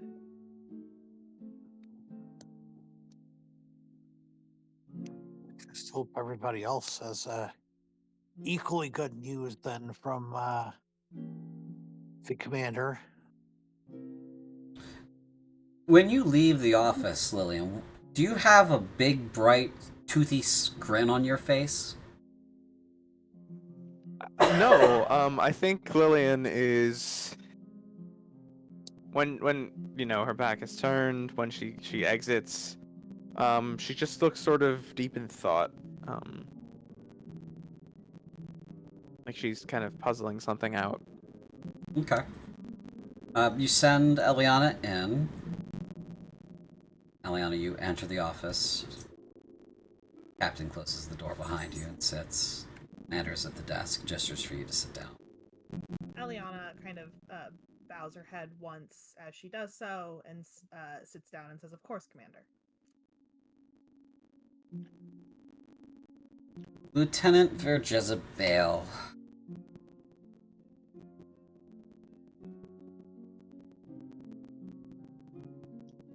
I understand that things have been hard the past 20-something days. 22, 20-something days. Glad you're still with us. Was fairly certain that you were lost along with everyone else. For a minute there, you and me both. When the crag exploded and I was, along with the captain, was gathering what was left of the 14th.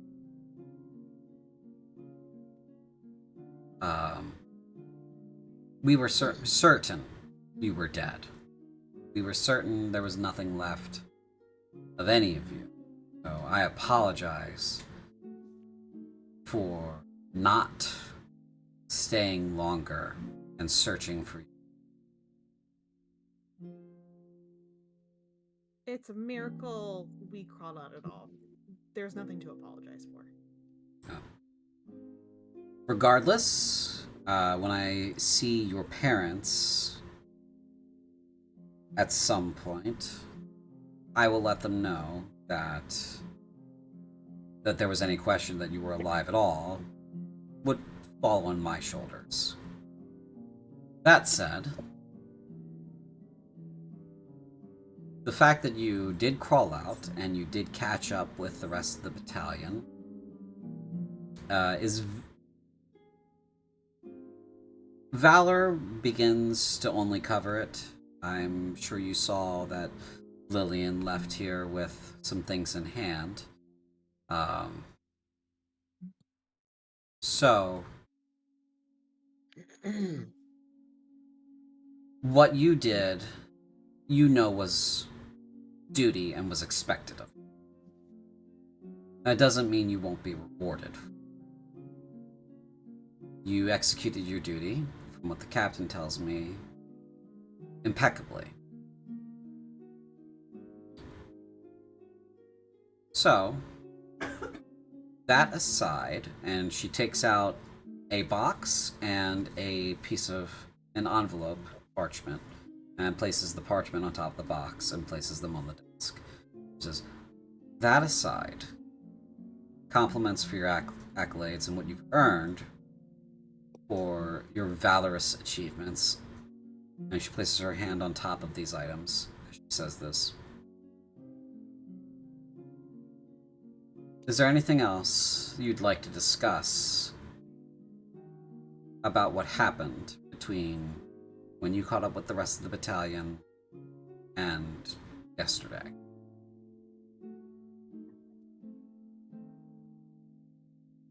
Presuming the captain's already told you what the other sergeants have reported, the only thing that I can say in addition is when we first came across the rest of the 14th, I was certainly surprised, I think, by the other sergeants who were leading the battalion. And while I can't always necessarily agree with their methods, I think there's something to be said for the fact that both of the targets arrived in Helkorth unharmed and otherwise able to pass through onto their next location. And I can only hope that circumstances being what they are, I think knowing that there are folks who understand what it takes to survive is going to be what gets us through to the other side. Whether or not all the methodology to get there is sound or appropriate. That's not my call. But I know we're all alive. And that's all I have to add, Commander.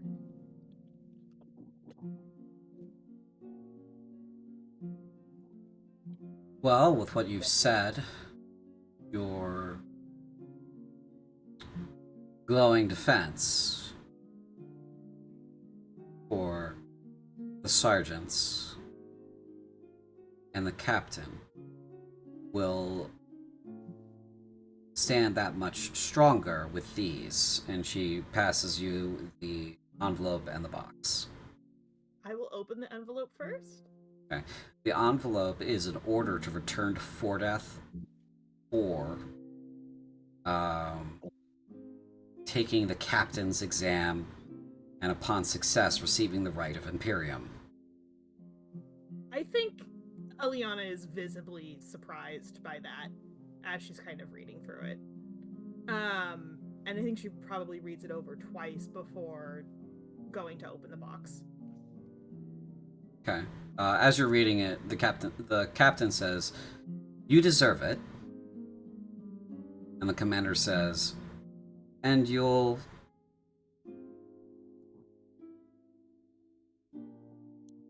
Given what you've faced, you'll get through it too. It's not an easy exam. No, of course not, but thank you, Commander. And inside the box is a silver cross, about an inch by an inch, with a ribbon attached to it. This is a silver medal.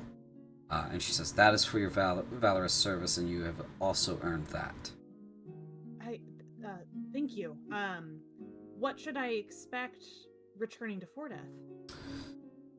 Well, the captain's exam is usually set by the king or the queen, whoever happens to be there. I believe right now it is the princess. So she will be choosing your opponent. Usually it is a beast of some kind.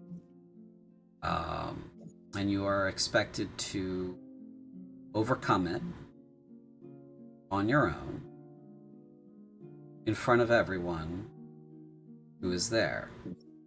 I believe with such an occasion, your parents will be there as well.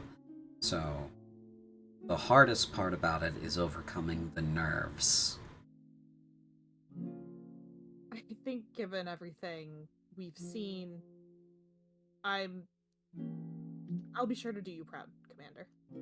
I have no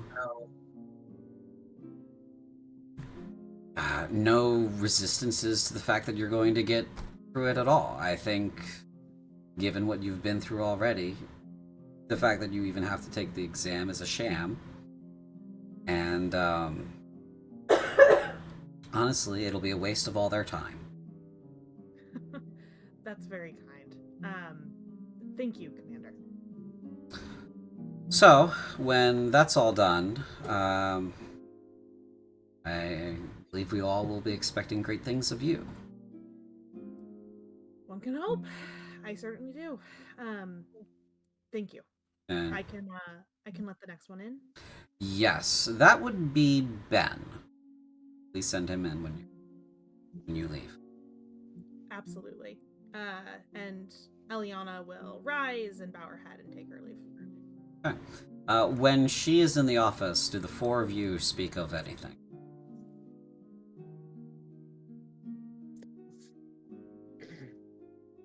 No. Mordecai's just a big ball of anxiety, but he's silent unless someone else talks. Lillian's kind of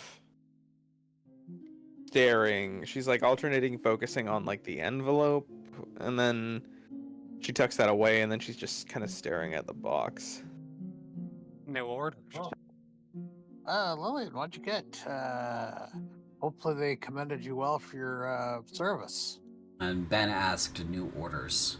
I'm not sure if everybody's headsets picked up. Not exactly orders, but well, there's maybe a knighthood in it for me. Back to Florida, man? Seems Incredible. so. Hmm. Well, and you can keep an eye on this one until you get her to the gates of the academy. Mm, I suppose so. But I don't know.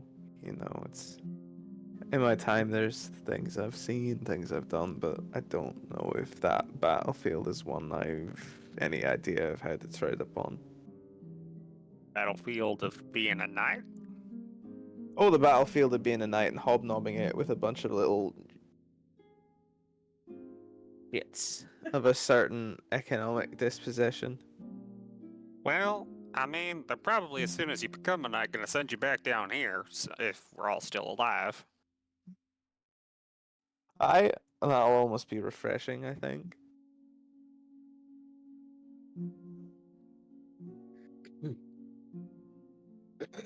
It's just,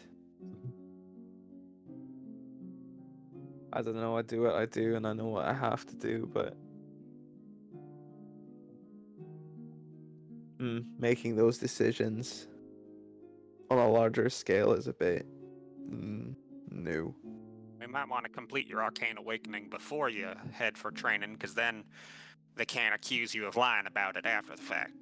Yeah, that'll be a good loophole. Thanks for that, Ben. I also want you to know that there was no eyebrows in there raised about your performance. So Bethlehem kind of chuckles a bit at the mention of the make sure you learn your magic before you finish learning your magic before you get there, as advice from Ben.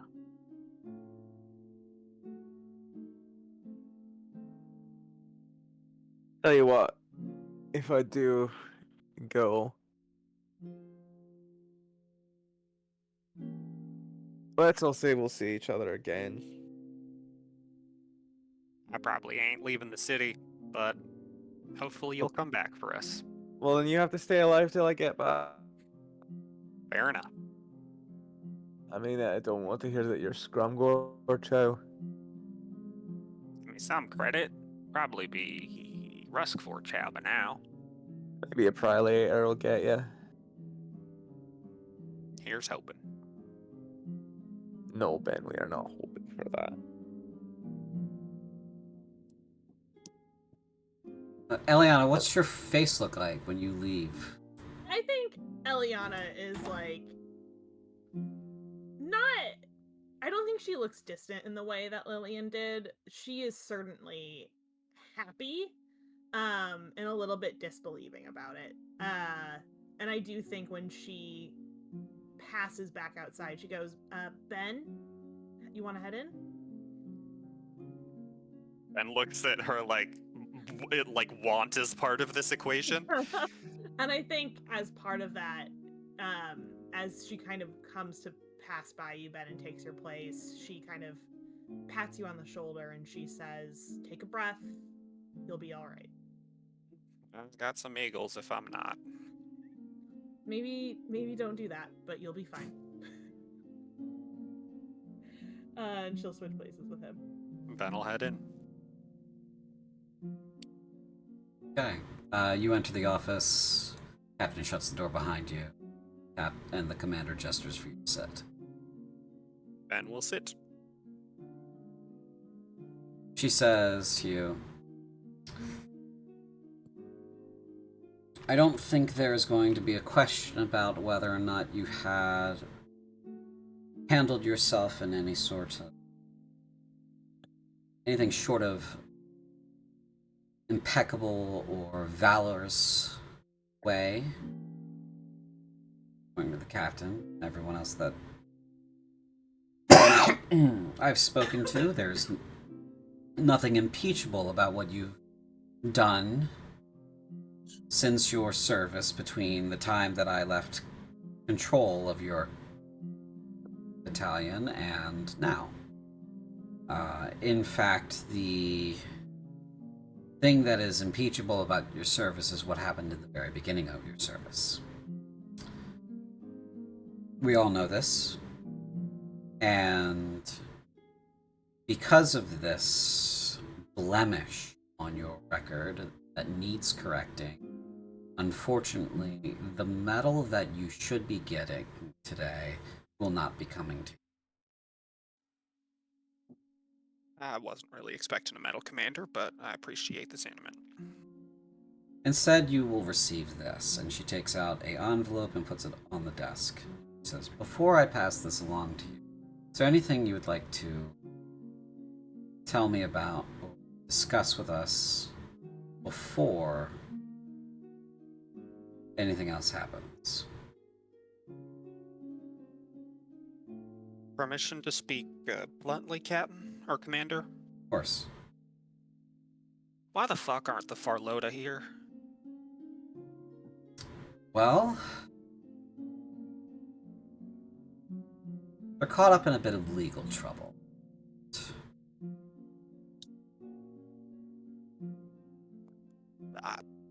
Ben looks like he's trying to find a word and fails.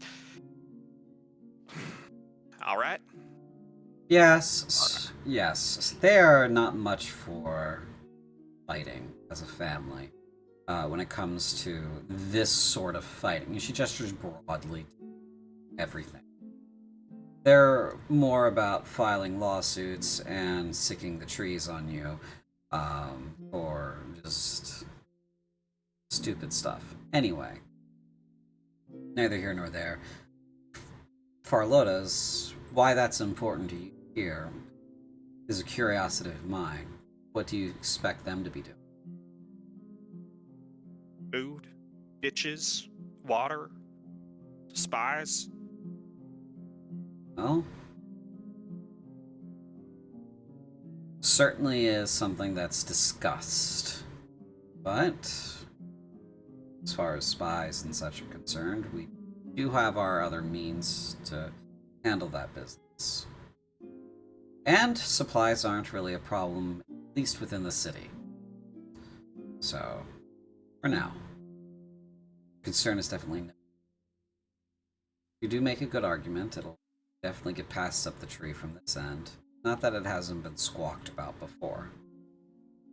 Imagine as much.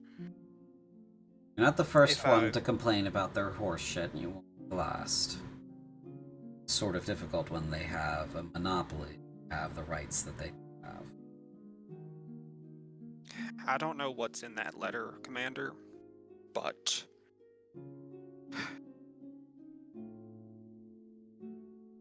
I have... What if they didn't have a monopoly? Well, if they didn't have a monopoly, I think things would be a little bit different in a lot of different ways, but it wouldn't affect you. Your considerable position has really nothing to do with them. Suppose what I'm asking is, and again, I don't know what's in the letter, but my squad. What about them? I may have, just by the end here, gotten them to grasp the basics. Well, people have magical awakenings all the time. When that happens, and they're not properly educated, and therefore are a danger to everyone around them, then the state has to step in and fix that. But if we send them to the academy, then they're just gonna get funneled into wizardry or sorcery or some nonsense like that. I wasn't lying when I said he conjures a berry. This is my best fucking spell.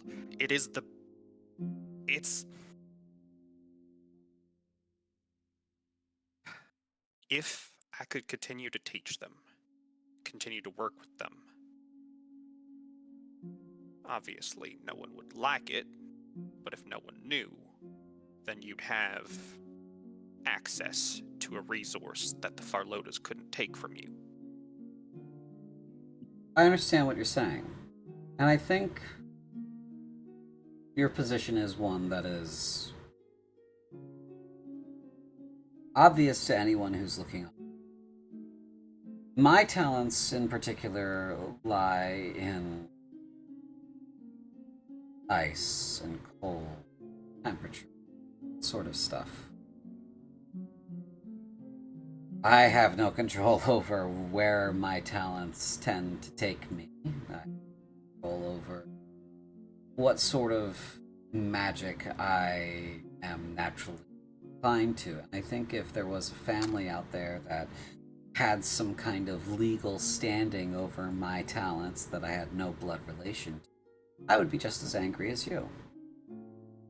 And I think what you have in this, and she pats the envelope, is an opportunity to begin to fix that sort of thing. And we'll open the letter then. This letter is orders. You are being ordered to the academy in Fordeath to present yourself for remedial arcane training. She says, because of your service and because of what you've already accomplished, this remedial training is to legally fix the problem that occurred when the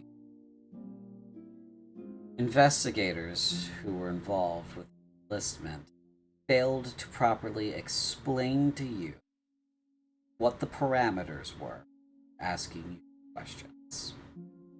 So, I know it isn't right that you have to pay for their mistake, but this is what you have to do. So I'm a wizard now? I didn't say that. I said you have to go to school. I said you have to learn what they have to teach you there. And what they have to teach you there will help give you insight into the differences between what you're doing and what Farlotas are doing. And perhaps, if you manage, given your age and your bloodline, and she taps her ears, one of her ears with her finger, that if you play your cards right, you'll be able to make a case for those that have a similar talent to not be harassed at every by some family that happens to have a bloodline magical ability.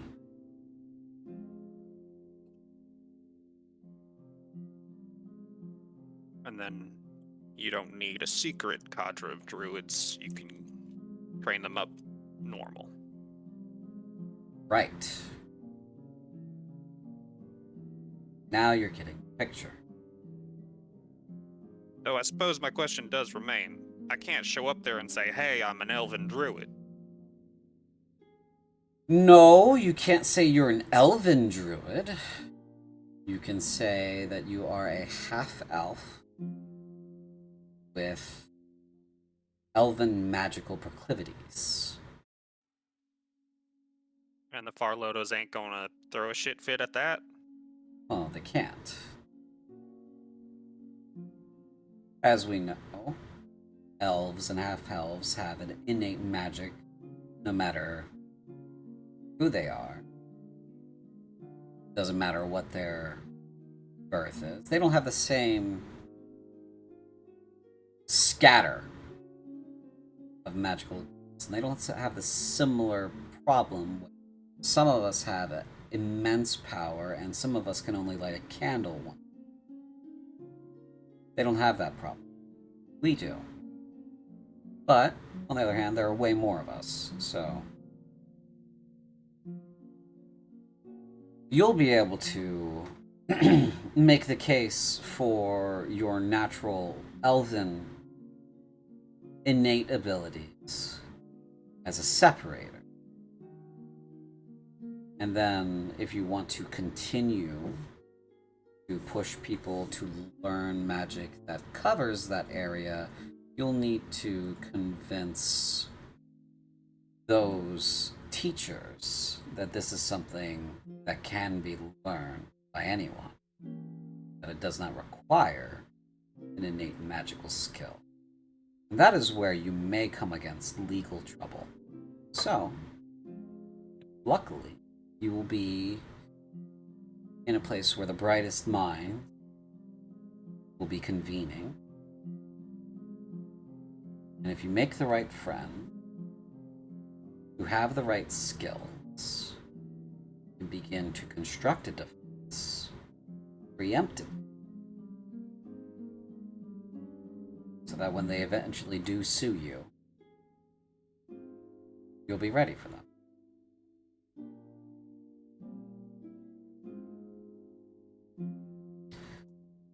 These orders are putting you into a different battlefield that will potentially solve that tactical problem that you're so very upset about. Hopefully. It also will make you an enemy of them, and it'll put a target on your back. You will have a very hard time to make good friends. And some of your folks here will be going with you. What's your question? Permission to speak the most freely? Oh, please. I've already completed my mission. The first day I showed up to the training camp. I'm here, my family's alive somewhere in the Darthax. So, I'm used to having a target on my back. I'll do it. Not that I had a choice, but of course, I'll do it, Commander. Well, it helps when you agree to the mission in the first place, so not that you had a choice. You could have just gone and accepted the training, then come back and done nothing else, but with your talents, I think it would be a waste to not go the extra mile. So, between you and me, the captain here, these are your official orders. But the fight that I want you to fight is one that we just discussed.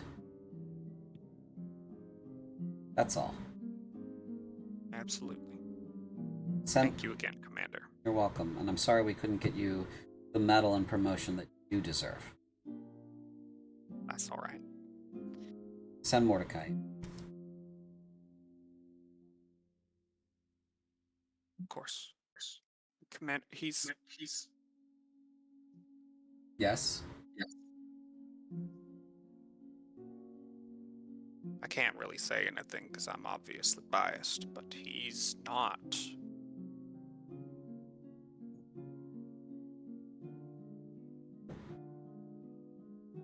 He's good, I think.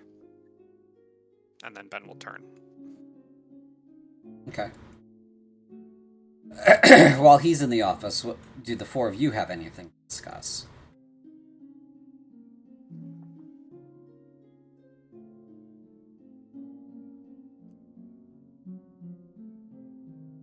Of course, ask our lieutenant here about what news she got from her visit. Well, I meant to take the captaincy exam. That's about all I know, but looks like you won't be the only one heading to Forda, you and Lillian. Don't know if I've ever been to Fordyce.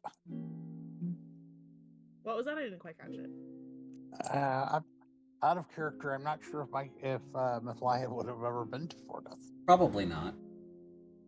So we'll definitely be glad that there are some friendly faces. Lillian, I wouldn't have realized it when you walked out. Congrats.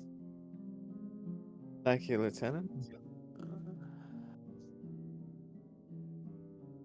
So, what's it to be for you then? Captain's exam? Something like that, yeah. If I survive through it.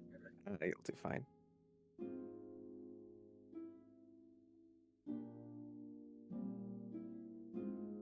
Is that sitting all right with you? It's what I wanted. Is it still what you want? I think so.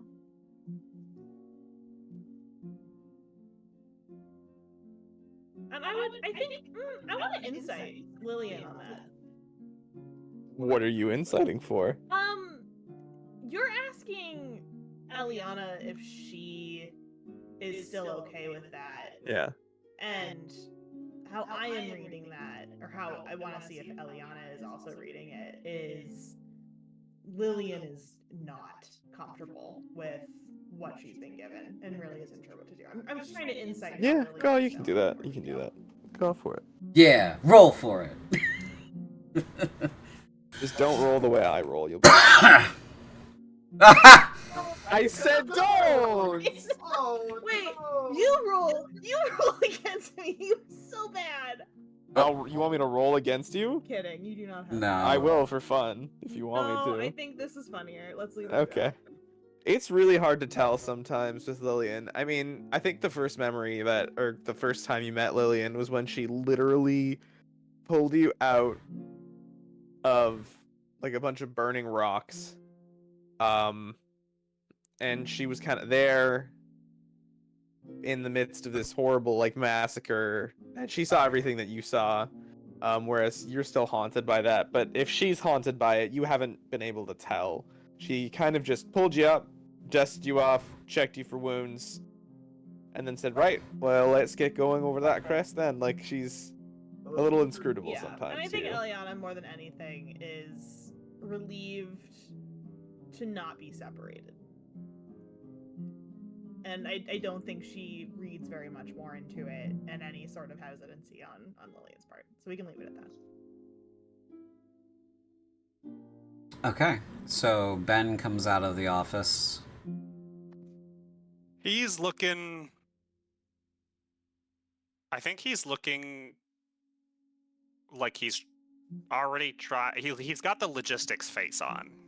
He's like, how many berries do I need? Where do they need to go? Like, just doing mental calculations. 400,375 million berries. I need that many berries, and then I can defeat the Druid Monopoly.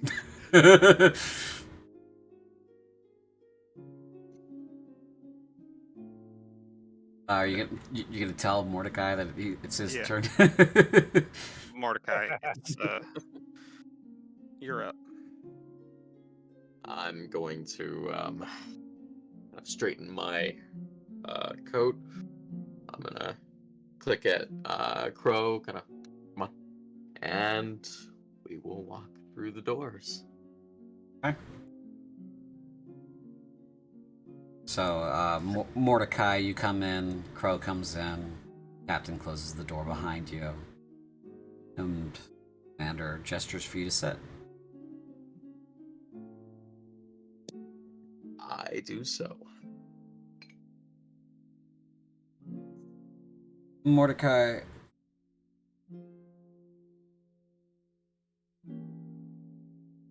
I don't know where to begin. Aside from that, no one that I spoke to today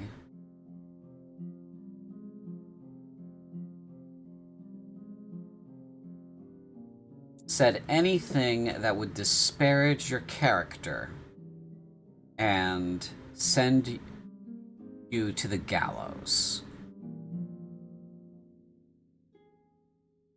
So with that being said, that's about as far as you can relax. The fact that we didn't come here today, this morning, to arrest you speaks volumes, and the fact that there aren't a bunch of guards coming to arrest you right now speaks even more volumes. Not about just you, but about the 4 others who traveled with you, covered for your decisions, helped you, and talked sense into you, including the captain. And I think you have already expressed thanks to her, but you really should express thanks to them because they had every opportunity to call you a monster and to call you a collaborator with the enemy.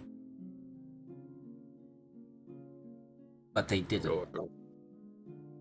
I'm not done with you. Yes, Commander. She has a very stern face on.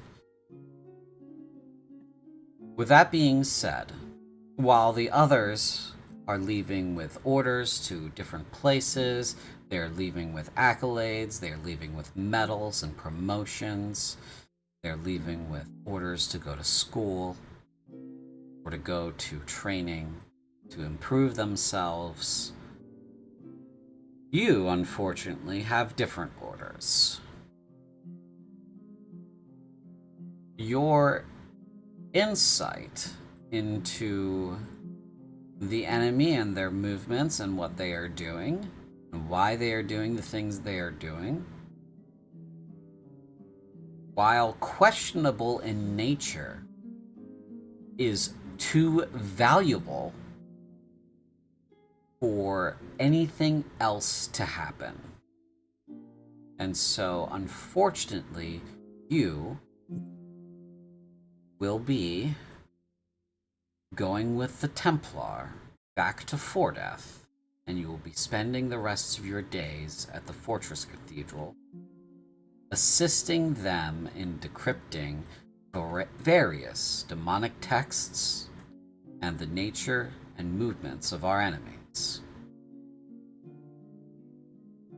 That is the best that could be offered for you for the rest of your life.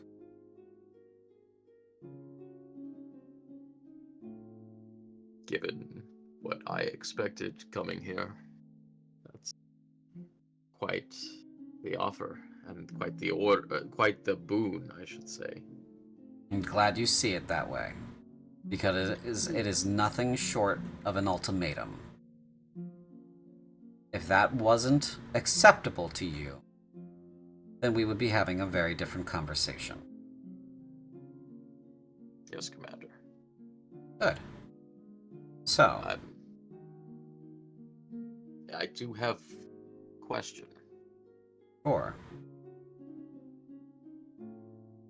Far be it from me to look a gift horse in the mouth, but wouldn't it be more beneficial for me to be out in the field with this ability? It's not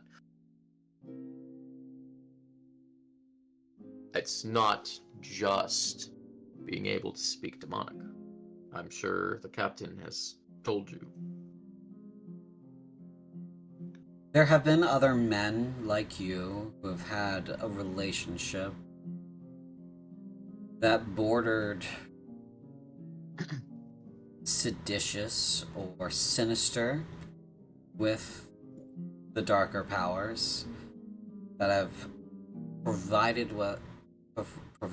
us with insight into them that has helped us for generations.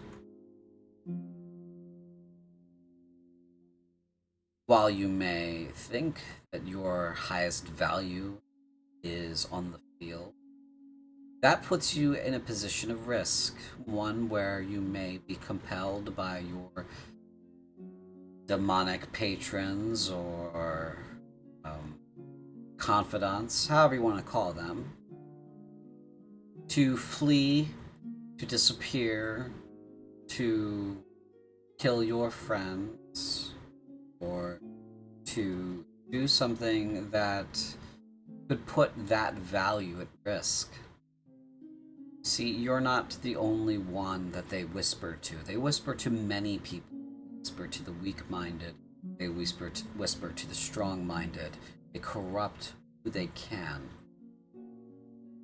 You have, from what I have heard from very trustworthy people,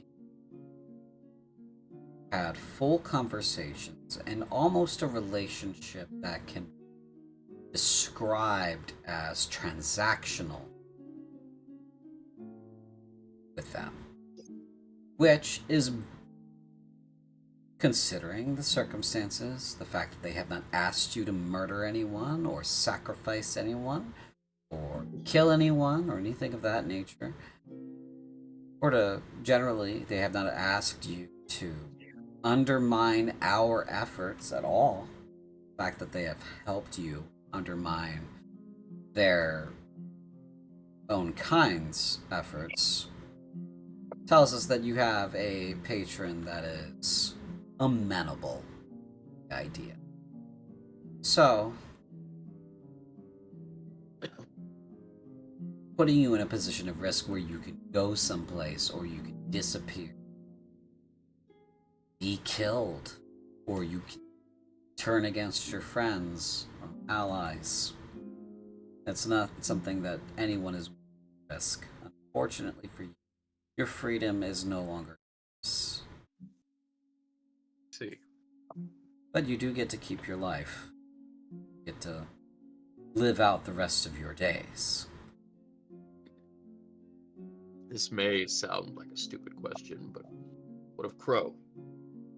Well, I don't think the little guy will enjoy being separated. I think, if anything, the Templar will want to keep an eye on him too. Make sure that whatever corruption has taken hold in you does not take a hold in him. So at the very least, he will be cared for. And at the very worst, he will be cared for away from you. Understandable. Thank you, Commander. I appreciate it, and I'm grateful to you as well as all of the others that spoke on my behalf. Go They're ahead and finish. far better friends than I deserve. You're right about that. Ben said as he was leaving that you were good. And I would like to believe that you are, or that you intend to be. Unfortunately, because of your other relationships, the fact that you are good, or want to be, that others can see that in you, want to help you, makes you much more dangerous to them. You do see that. They will trust you, they will try to help you, they will want to aid you in everything you do. Your mind turns for the sinister, an enemy. Betray all of those people. Some of them will help you do it. And I don't think you right now want that. I don't think you today will be able to live with yourself if that becomes the outcome in the future. So trust me when I say that this option, going with the Templar and living out the rest of your days effectively as a prisoner, not only enables you to help the nation, but prevents you from harming anyone unwittingly. They will be so very focused in preventing you from harming others that you do not have to worry about them thinking good and you do not have to worry about them trusting you. You do not have to worry about corrupting them. They will destroy you before any of that happens. So you can rest easy knowing Soul and the rest of you will not be able to hurt, potentially, anyone else ever again. I think that is more fair. Of course. Thank you, Commander. They will come pick you up soon. So, until then, you are not to go anywhere without either the captain or myself.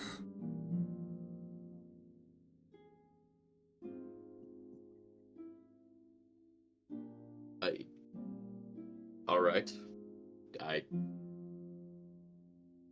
I understand. Good. You have to be able to account for your times from here. Of course. Good. Alright then.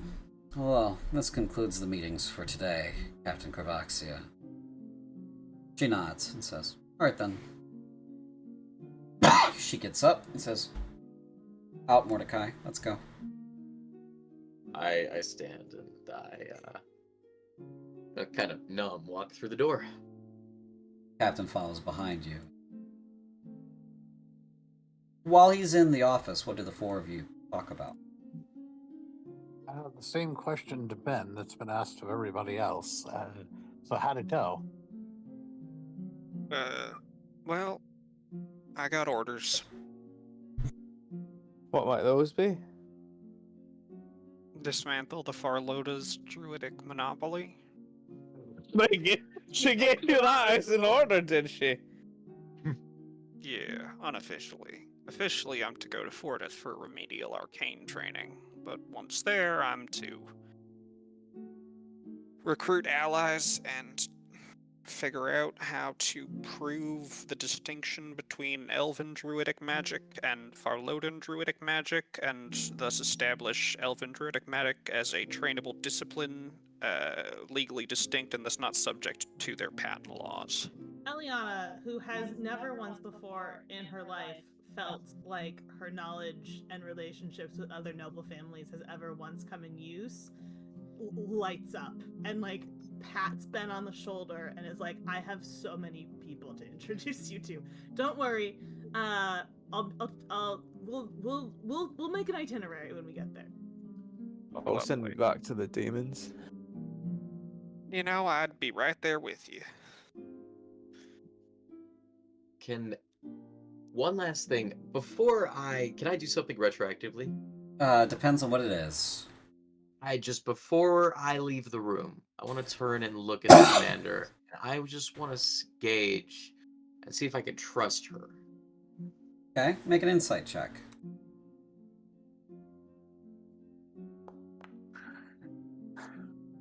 23. Oh, damn. Well done. When you look back at her, you can see through the veneer of being stern and conveying to you what may be, or is definitely, the worst news of your life. Because you've basically been sentenced to life imprisonment without a trial, without any sort of due process. None of that, right?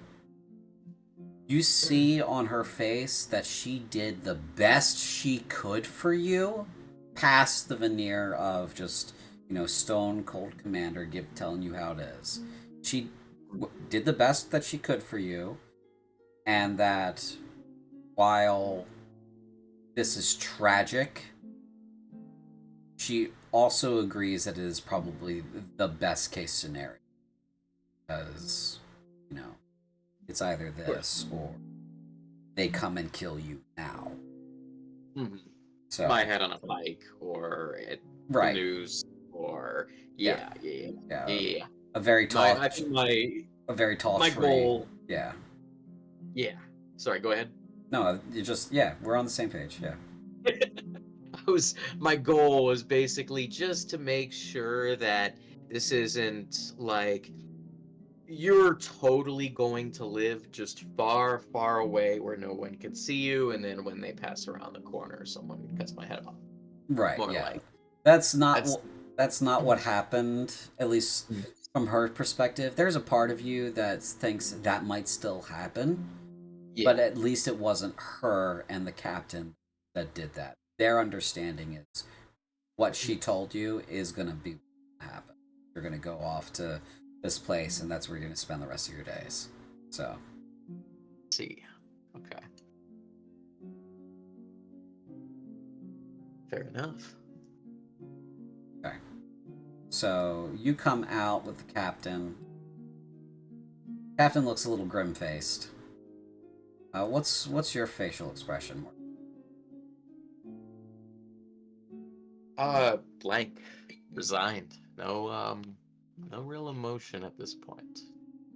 It's probably going to hit later. Sure. Yeah. Yeah. Okay. Anyone want to talk about anything to anybody? Not with the captain in the room. No. Okay. Well, she's part of the furniture well, as long as this guy's here. Yeah, I was about to say. So at least it looks like your head's still attached to your shoulders. So it will remain that way for the time being. To settle any mysteries about what is going to happen to Sergeant Mordecai here, he will be going to Fordeth in Templar custody and will stay there for the rest of his days. So at the very least, you will know where to send a letter if you desire to do so. I'd love a pen pal. Do they allow visitors? Looks like a lot of us will be in Fordeth. I don't believe they allow visitors, and all of your mail will be read.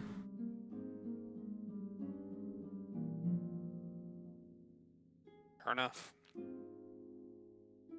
So, You really do have all the luck, don't you? I'm just a lucky guy. What can I say? don't make jokes in front of the Templar, Mordecai. They will not take kindly to it.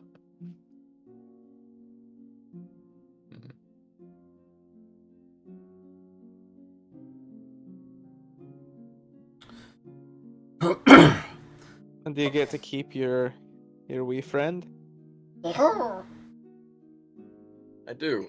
I worry a bit about how he will fare in custody. If I'm to go, I really would rather he didn't. There's no demonic conversion upon him, but That you know about? If the Templar would allow it, I'll be in Fordeth, so I can look after him. Or at least keep him company. I very much prefer that. The captain thinks about it for a second and says, well, if it turns out that he doesn't have any taint on him, they may remand him to someone's custody that's more. I'm sure they would rather not take care of a very large lizard who's getting bigger. So, I'd say he'd outgrow a cell eventually. yes. Actually, that's a knowledge check I would like to make. Sure, yeah. At what... I don't know what knowledge check it is, but at what point is there any inkling that Crow is not a land dragon? Yeah, that would be an... let's make that a nature check for now. Okay. See where that goes.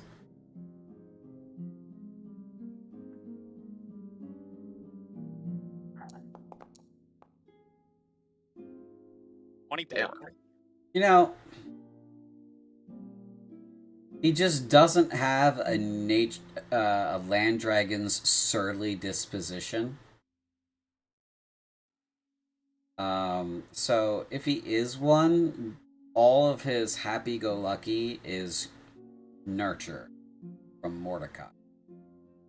But if he isn't one, then that leaves lots of question marks as to what the fuck is he.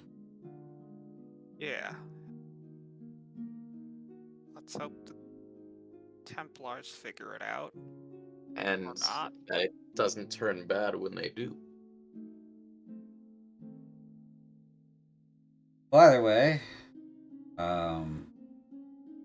sounds to me like the rest of you will not be in the 14th for much longer. If I may, Captain, what are your orders? Well, considering what has happened, someone will have to be taking responsibility for everything that did happen.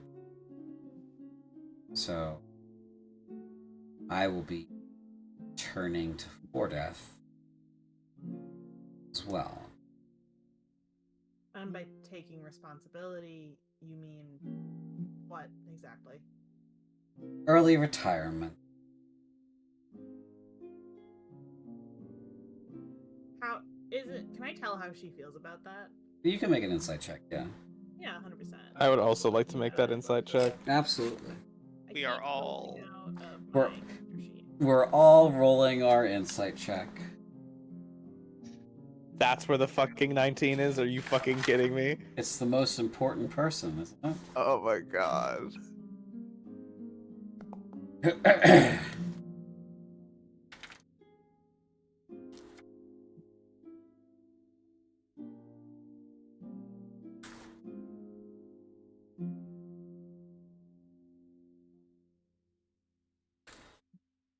Okay, so we got a 19, we got a 16, we got a 24, we got a 23.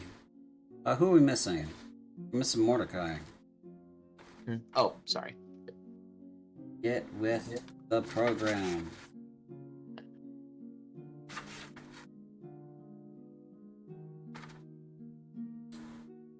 $15. Man, that just meets it too. Looks like all of you passed. We've So- known her for a hot minute. Yeah, so she has mixed feelings. She's still old enough, she's still young enough to keep serving. And she probably could climb very high given the opportunity. So she is also an heir, and she also has a husband and children. So she's bittersweet about it. On the one hand, she is lamenting the death of her career and the way it's dying. On the other hand, she is very happy to go back to her family. So, mixed feelings. I couldn't pin it on all the captains who fucking died like chumps. Sorry. No, that's the blunt way of putting what I was going to say. That hurts. She says, well, hopefully I will have a very astute replacement, Eliana. But given that what we went through was so bad, and the amount of exposure that I had, what has happened recently, past few months, I do not want anyone that high of a rank that has been that exposed to my powers for that long without anyone checking. Don't count because we're subordinates. Be in any position, have any amount of military loyalty.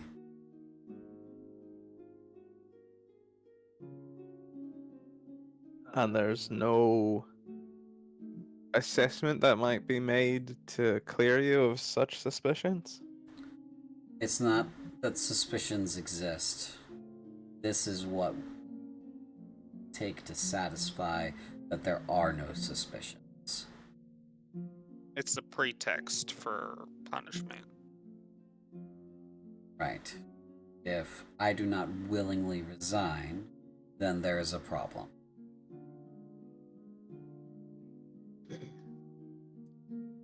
think, blade in hand or no, Captain, it's not the last we're gonna hear from you.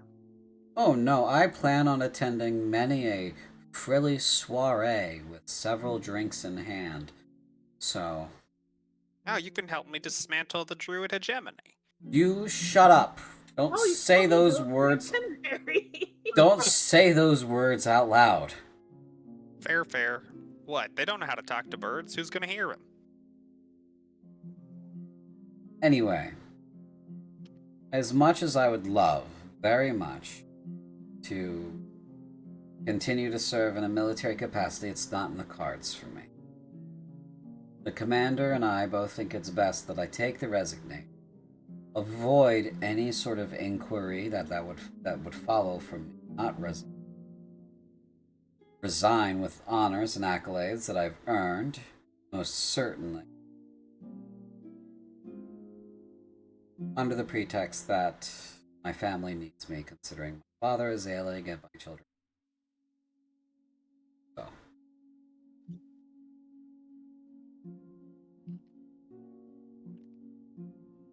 No one wants to speak about what happened with Calvin. They don't want to repeat. So, more than happy to assuage their fears and spend the rest of my time being a noble woman, wrappings thereof, family. It's fine.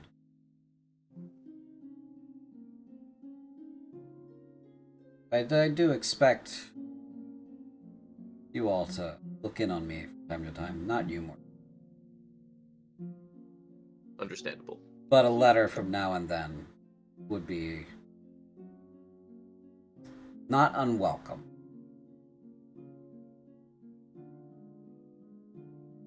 We'll make every effort, Captain. I appreciate it. But my service hasn't quite ended yet. I still have...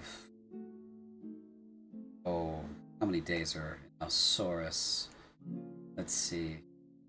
Got about 8 days left, so... Surely nothing bad could happen in those 8 days. Why would you say that? Don't say that. Why is it that every time... I could just cry. I could just plumb cry. Don't say these things out loud, Lieutenant. I think it's a good chance for us all to get some rest while we can. Oh. We can't do anything. I don't get to do anything without this guy, so... If you thought you were going to get one-on-one time with the commander, it's not going to happen. It's just going to be you and me. I see. Well, Yeah. She's not my type. I don't know if I should be complimented or not.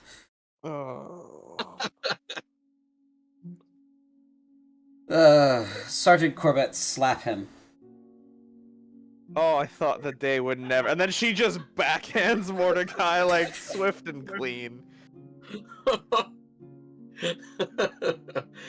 how hard does this hit? Do I like it? It's hard. Take a point of off damage. my feet, like. Yeah, what's your strength? Oh, you got a strength of 10, so yeah, this is just a 1 point of damage worth of slap. I would use Dex, but you know what? Doesn't matter. Doesn't. I wouldn't think, Captain, that would be offensive. After all, his type seems to be demonic. I would think that might be a positive comment on your honor. I don't know what you think demons look like, Leia.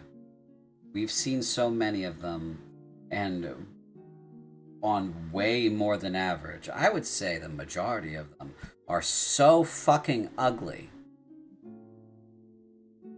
that the idea of even being remotely attracted to one is revolting.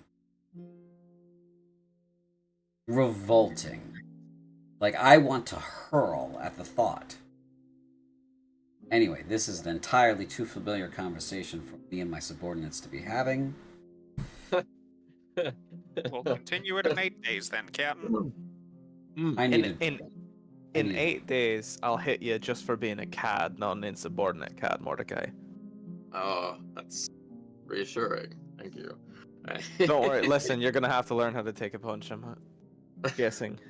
They're probably going to beat the shit out of you more than once, Mordecai. I am not sorry about that. You do deserve a shit kick. But they're not going to kill you. You're too valuable, says. At this point, I'm just happy that my talents are being put to use for the good of all. Diplomatic response. Where the hell was that this whole time? Well, if I'm going to be locked into a cell, I think a good sense of humor is probably necessary. Alright, well, you're not wrong there. So, anything else before we close for the... Should we dictate our intent for the 8 days?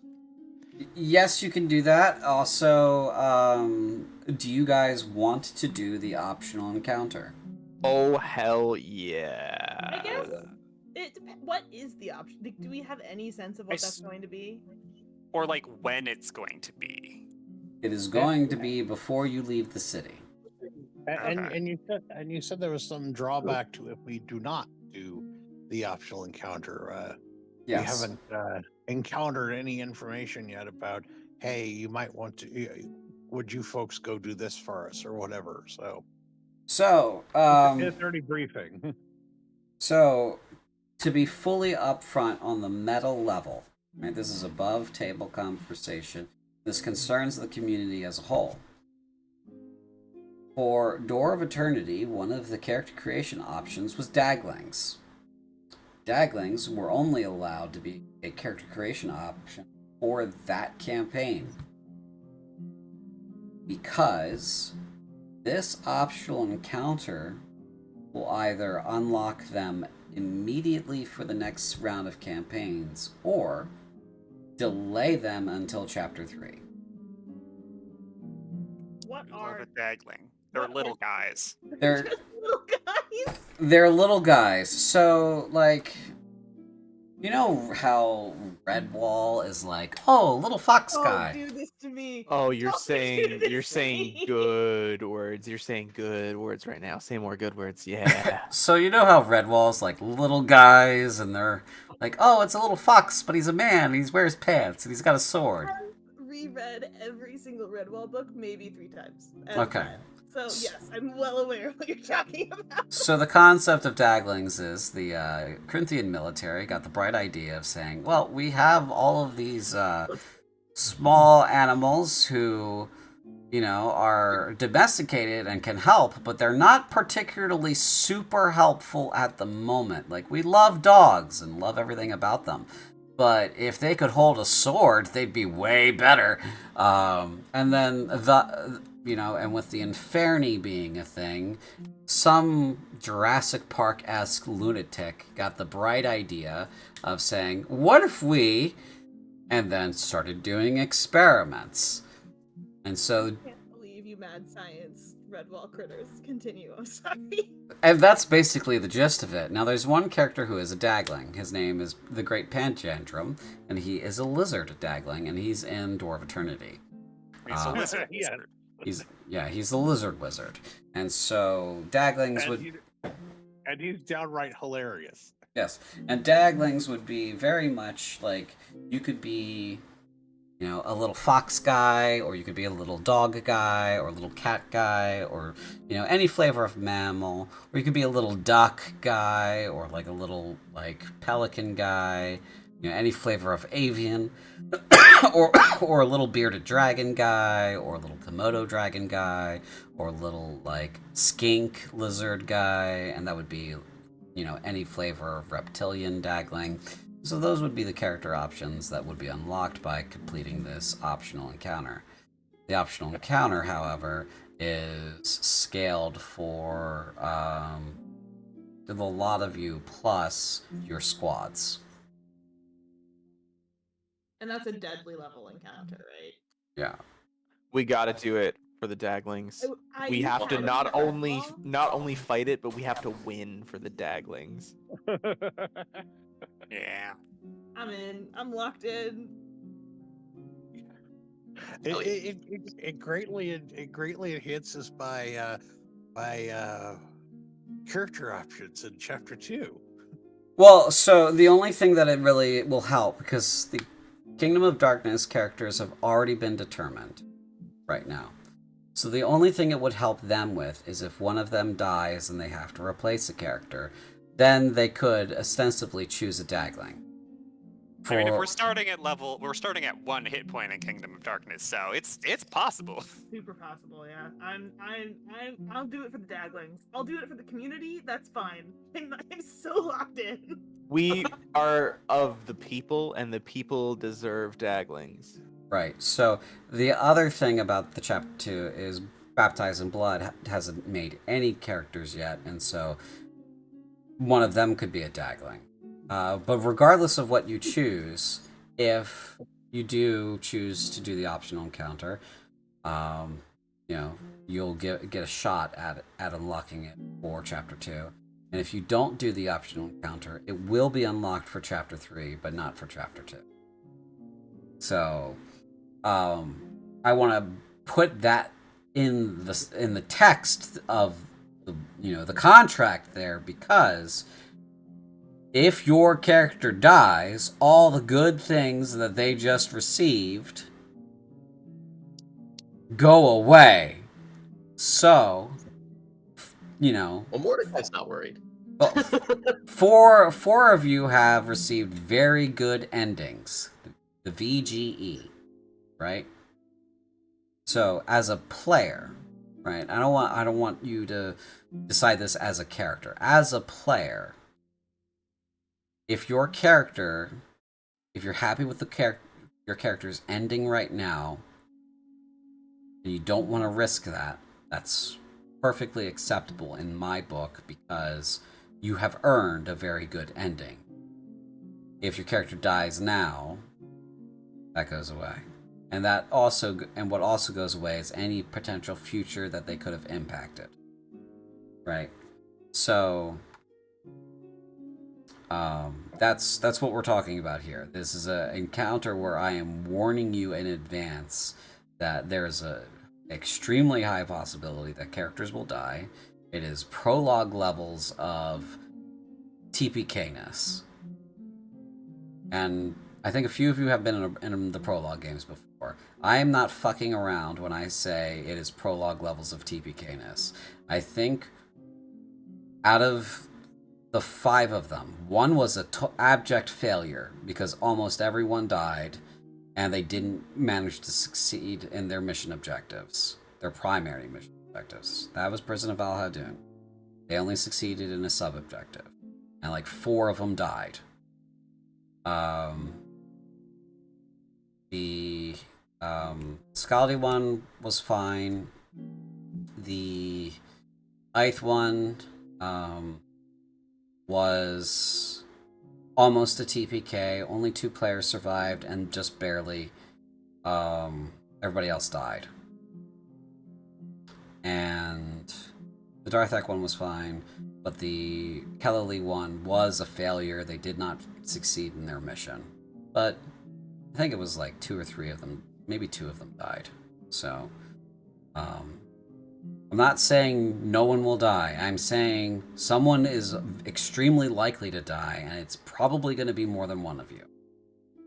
So, that's the full disclaimer. That's the above board full warning. If you need an example of what level of bullshit you're about to encounter, ask Lee about the end of Heresy and Damnation Season 1. Lee? Yeah, that was some bullshit. It is some bullshit. But here's the thing: it's bullshit. But is it doable bullshit? Is this a mountain we can climb? It is, insofar as, yes, if we like, I don't know. I think because I Desert Jewels was the prologue I was in, and that was actually a full survive. We got one of the. I don't recall the other objectives, but the one objective we did get was saving Furia. Right. Yeah. And we did kill Kovaresh that time. Right. That was one of his deaths. I think it is doable. I think you're also the one I think with maybe the most to lose, just because it's not just like a title or like a chance to go to school or Mordecai with nothing to lose. You're talking about like essentially a class revolution. I don't know. I'm all in. I'm full tilt, but I would understand if there was hesitancy on your part there. I am hesitant, but I for the Daglings, you know. For the Daglings. Is that gonna be our battle cry? Oh my god. It'll be out of character, our battle cry, yeah. What were you gonna say, Darrow? I was saying, jokes aside, like I get the feeling too that my being able to read like demonic books might also influence future campaigns. So I do realize too that there is an effect if Mordecai dies. So, but I'm down for it. I want the Daglings. We need Daglings. Okie dokie then. Is everybody on board with that? Yes. I got 1 yes. Yes. Yes. Two yes, 3 yes. Aye. 4 yeses. Well, I might even think about playing a Dagling. Alright, so that's 5 yeses. Okay. Alrighty then. Okay, so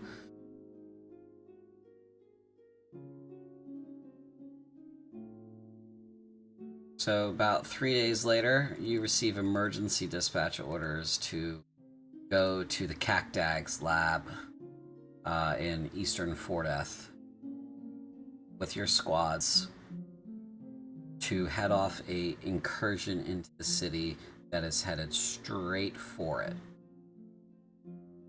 And that is where we will pick up next session. So, In Eastern Fordeth. or no, sorry, misspoke. Eastern Helkorth. Oh. Fair. So that is where we will pick up next session, which is that is the 12th of February. So see everybody then. I'm gonna go ahead and shut the stream off now. Bye everybody. Bye. Bye. Okay.